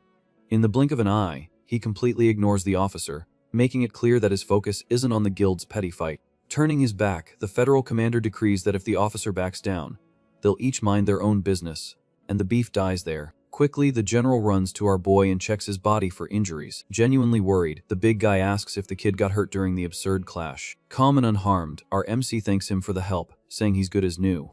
With flushed cheeks, the general stammers, wanting to know who the unfortunate soul was that caused this monumental mess. On the commander's order, the military troop approaches and introduces themselves as loyal officers of the Monster Defense Division. Willing to overdo the flattery, the general vows to deploy lazy officers just to serve as the hero's personal escort. In a show of absurd respect, he even offers to prepare a special tonic tea for the boy to relax. Faced with this scandalous display, Lord Lee trembles, realizing the kid's connection to the military is much greater and more lethal than the reports indicated. Accepting defeat, the corrupt officer turns his back and announces, in a tone of false friendliness, that he's leaving. With narrowed eyes, our MC notices the cowardly escape and says their friendly chat was too good to end like this. Furious at the nerve, the Lord stops in his tracks, shocked by the boy's audacity. Facing the hero, he turns his head, incredulous at the provocation. Without beating around the bush, the kid says the conversation isn't over and he wants to hear the missing details. Stuttering slightly, the officer suggests that if the military man has so much free time, he should help clean up the rest of the trash from Gory's alleys. Pressed against the wall, the Lord says his men will take care of the arrested guild and tries to slip away. Focused on justice, the bearded general grabs the suited man's arm, telling him to wait. Immediately, the officer gets angry, throwing his weight against the general and demanding that the free jurisdiction be respected. Dry and objective, our MC demands an explanation, wanting to know why the officer was covering for the boss who tried to kidnap a good friend of the city. In a threatening tone, the boy accuses the Lord of feigning blindness, while an honest businessman was almost erased. Nervous, the corrupt master yells, reminding the general that military interference is a clear violation of Gory's imperial laws. Ignoring the law, the general's eyes light up with pure power, emitting frightening sparks of energy, and reminds him that hierarchy exists even in heck. Trembling from head to toe, the Lord's assistant takes a step back, feeling the air in the square disappear. With a predator's smile, the big guy states that the penalty for imperial treason and corruption is simply losing your head right there, and he would love to do the honors. Feeling the crushing pressure, the Lord tries to maintain his composure even while breaking a cold sweat. Publicly challenged, he retreats, afraid of the deadly confrontation. Around them, the police team swallows hard, awaiting their captain's impossible decision. Defeated and out of options, the master clenches his teeth, agreeing that it's not worth risking his own life for a corrupt pharmacy partner. With an authoritative shout, the Lord orders his team to get back to their vehicles and disappear from the square before they lose their heads. Through the heavy air, the vehicle speeds away, dragging the humiliated officer away from the scene. Free of the headache, our MC extends his hand, sincerely thanking the lieutenant general for the miraculous intervention. Laughing in relief, the big guy dismisses the thanks, stating they are both in the same lifeboat. In the middle of the street, the old pharmacist partner finally breathes a sigh of relief, praising the speed of the military cavalry. Nodding, the general confirms that the situation almost turned into a massive disaster. Satisfied, our MC points out that if the military hadn't arrived, the fight could have destroyed the entire block. Pointing to the handcuffed mobsters on the ground, the boy celebrates that at least they managed to secure the evidence of the crime. Feeling the tension fade, the old owner puts a hand on the boy's shoulder, suggesting they press the case while they have the upper hand. Immediately, our boy denies the suggestion, stating that the fight has become a matter of his personal honor. Fully agreeing, the military man reminds them that the market turmoil not only affects the boy's business, but also the production of the army's precious potions, and declares zero tolerance for the enemy. With a cold gaze, our MC mutters the name of Lord Li Jiang, hack, promising that this crossing of paths will cost him dearly next time. Looking at his own hand, he analyzes the clean cut left by the officer's blade and confirms that his 4-star poison still doesn't affect a master. In a quick reflection, he recalls the absurd fight and admits that if the military general hadn't descended from the sky, victory would have been nearly impossible. Totally focused, the boy clenches his fists and declares to himself that he needs to become infinitely stronger for the future. Amid the chaos of the square, the helicopter takes off, and the hero vows that he will never again swallow humiliation from anyone in silence. Far away, the police vehicle speeds along, taking Master Lee and his assistant back to the militia base. Gritting his teeth, the officer clutches his own arm and grumbles the name of General Oh Jin Hyung, full of hatred for the humiliation. Suddenly a green, pulsating vein appears on the Lord's arm, spreading a bizarre toxin. With a muffled scream, the officer contorts in pain, feeling the wound burn like acid. Frightened, he stares at his trembling hand and realizes in shock that the mark left by the kid wasn't just a defensive scratch. Pale, the assistant swallows hard and stammers, asking what the heck is happening to her boss's body. Desperate, the Lord throws his pride to the wind and screams at the driver to speed like crazy straight to the hospital. Tearing up the asphalt, the vehicle cuts across Gory's main bridge, squealing its tires on the curve. With his veins about to burst, the police captain nearly blacks out in the back seat, cursing the boy to his last generation. Cutting through the clouds, the massive military helicopter flies back to the defense base under the sunlight. Inside the helicopter, the mob boss Sang Sik trembles with fear, surrounded by soldiers armed to the teeth. Terrified, the coward tries to rat everyone out, saying he'll spill the beans on Lord Lee and YJ Pharmacy without hiding anything. With his arms crossed, the bearded general gives a bored smile and tells the thug to shut up, as they already have the boy's video and don't need any more chatter. Without losing his posture, the commander turns his head and calls for his military assistant, named Jun Tae. Immediately, the subordinate agrees with his chief's order, ready to clean up the mess. With a violent thud, the soldier's boot kicks the drooling mobster in the stomach without mercy. Startled by the kick, the thug cries, begging for mercy as he's dragged by the neck. Completely cold, the soldier opens the helicopter door mid-flight, and the wind rushes into the cabin. In the blink of an eye, the useless mobster is kicked out, plummeting to his doom with a desperate scream. Closing the iron hatch, the soldier salutes and informs the general that the cleanup was successfully completed. Satisfied, the commander agrees and tells them to take care of the YJ Pharmacy CEO with the same diligence. Taking the opportunity, he orders the two officers to go down to Gurai and assist with security at the new Taehong Bio company. With a calculating smile, the big guy admits he'll use this protection excuse to tie himself for good to our boy and his billions. In Gurai, Baek Chang Hoon's cell phone rings and he answers, saying he just arrived at the bus station. Walking through the turnstiles, the elegant adopted daughter of the old pharmacy owner waves back, confirming she'll grab a taxi. On the phone, the woman is completely shocked to hear from the security guard that our MC annihilated a horde of magic weasels by himself. With her hand over her mouth, the young administrator walks down the sidewalk, incredulous at the report of the massacre. On the other end of the line, she says she's going straight home while the young man swears their boss is hiding master-level strength. Through the taxi window, she confirms her destination to the family orphanage, settling into her seat. Watching the landscape fly by, the woman reflects and understands why her old father suddenly asked for administrative help. Crossing the winding road, the taxi ride climbs the mountains towards her home in Gurye. At the top of the hill, the colorful sign of Old Man Baek's orphanage shines, clean and well kept. Passing through the open gate, the woman finds the yard full of happy children around a huge bonfire. With a gigantic smile, the old pharmacist turns his head and celebrates the arrival of his brilliant daughter. Full of joy, the young woman returns the smile, announcing that she quit her corporate job for good to help the family. In a proud hug, the old man puts his hand on the girl's shoulder, thanking her for her courage. Surprised by the party in the yard, the young woman adjusts her bangs and asks what on earth all that noise and smell of meat is. Pointing to the children, the old man reveals that our boy returned from an absurd hunt and brought back an entire poisonous deer. Instantly, she remembers the security guard's bizarre talk, and it finally clicks that the rumors of his monstrous strength were absolutely true. With a spatula in hand, the hero stirs the cauldron of meat over the fire while the children drool around him. Getting the new CEO's attention, the kid waves and gives a welcoming smile as the old man makes the introductions. Elegant in a leather suit, our MC formally introduces himself as the old man's business partner. Without losing her composure, the woman confirms she remembers their tense discussion from before and extends her hand in a firm handshake. With a relieved laugh, the girl thanks him for his trust and jokes that he was extremely rude that time. Accepting the challenge, she promises to sort out the paperwork and build Taehong Bio the right way, turning the project into a global powerhouse. The sound of heavy marching cuts off the conversation, and dozens of footsteps echo on the orphanage's dirt road. With a grim face, our MC turns his body, sensing the approach and preparing for the worst. In full uniform, the commander of the defense squad parks dozens of soldiers at the property's gate. Startled by the military invasion, the hero raises an eyebrow, not understanding the armed crowd. Awkwardly, the police major salutes and explains they were ordered to stay there and handle security, but the place doesn't have rooms for everyone. Laughing at the improvisation, the officer shakes the kid's hand, promising to turn the new company into an indestructible fortress. With a hand on his chest, the major declares he will give his life to protect the army's main supplier of antidotes. Immediately, the officer turns his back to the troop and orders them to unload their camp right there in the yard. With clenched fists and a determined look, our boy takes a deep breath and realizes he finally has a platoon on his side.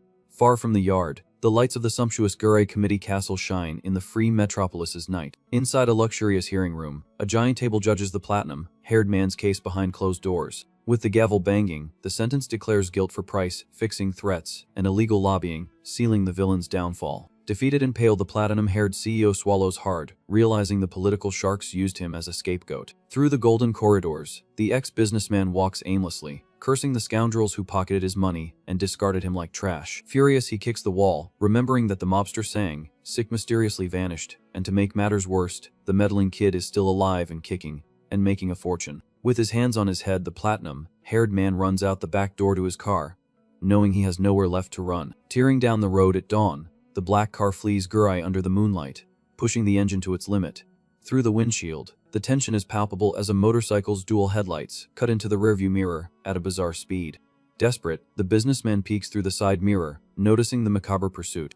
A biker dressed all in black with a sealed helmet pulls up alongside the driver's window. With a scream of terror, the platinum-haired man's eyes widen as a thick steel rod shatters the car window. In a violent crack, the club smashes the steering wheel, veering the car off the road with a deadly spark. The horn blares non-stop amid the panic, and the driver's blood splatters, staining the front windshield. Completely blind and out of control, the car breaks through the bridge's guardrail. Over the cliff, the luxury limousine plummets into the darkness in a silent, witness-free end. From the edge of the cliff, the mysterious biker watches the car sink into the dark water and coldly reports over the radio that the mission was successfully completed, disappearing into the night.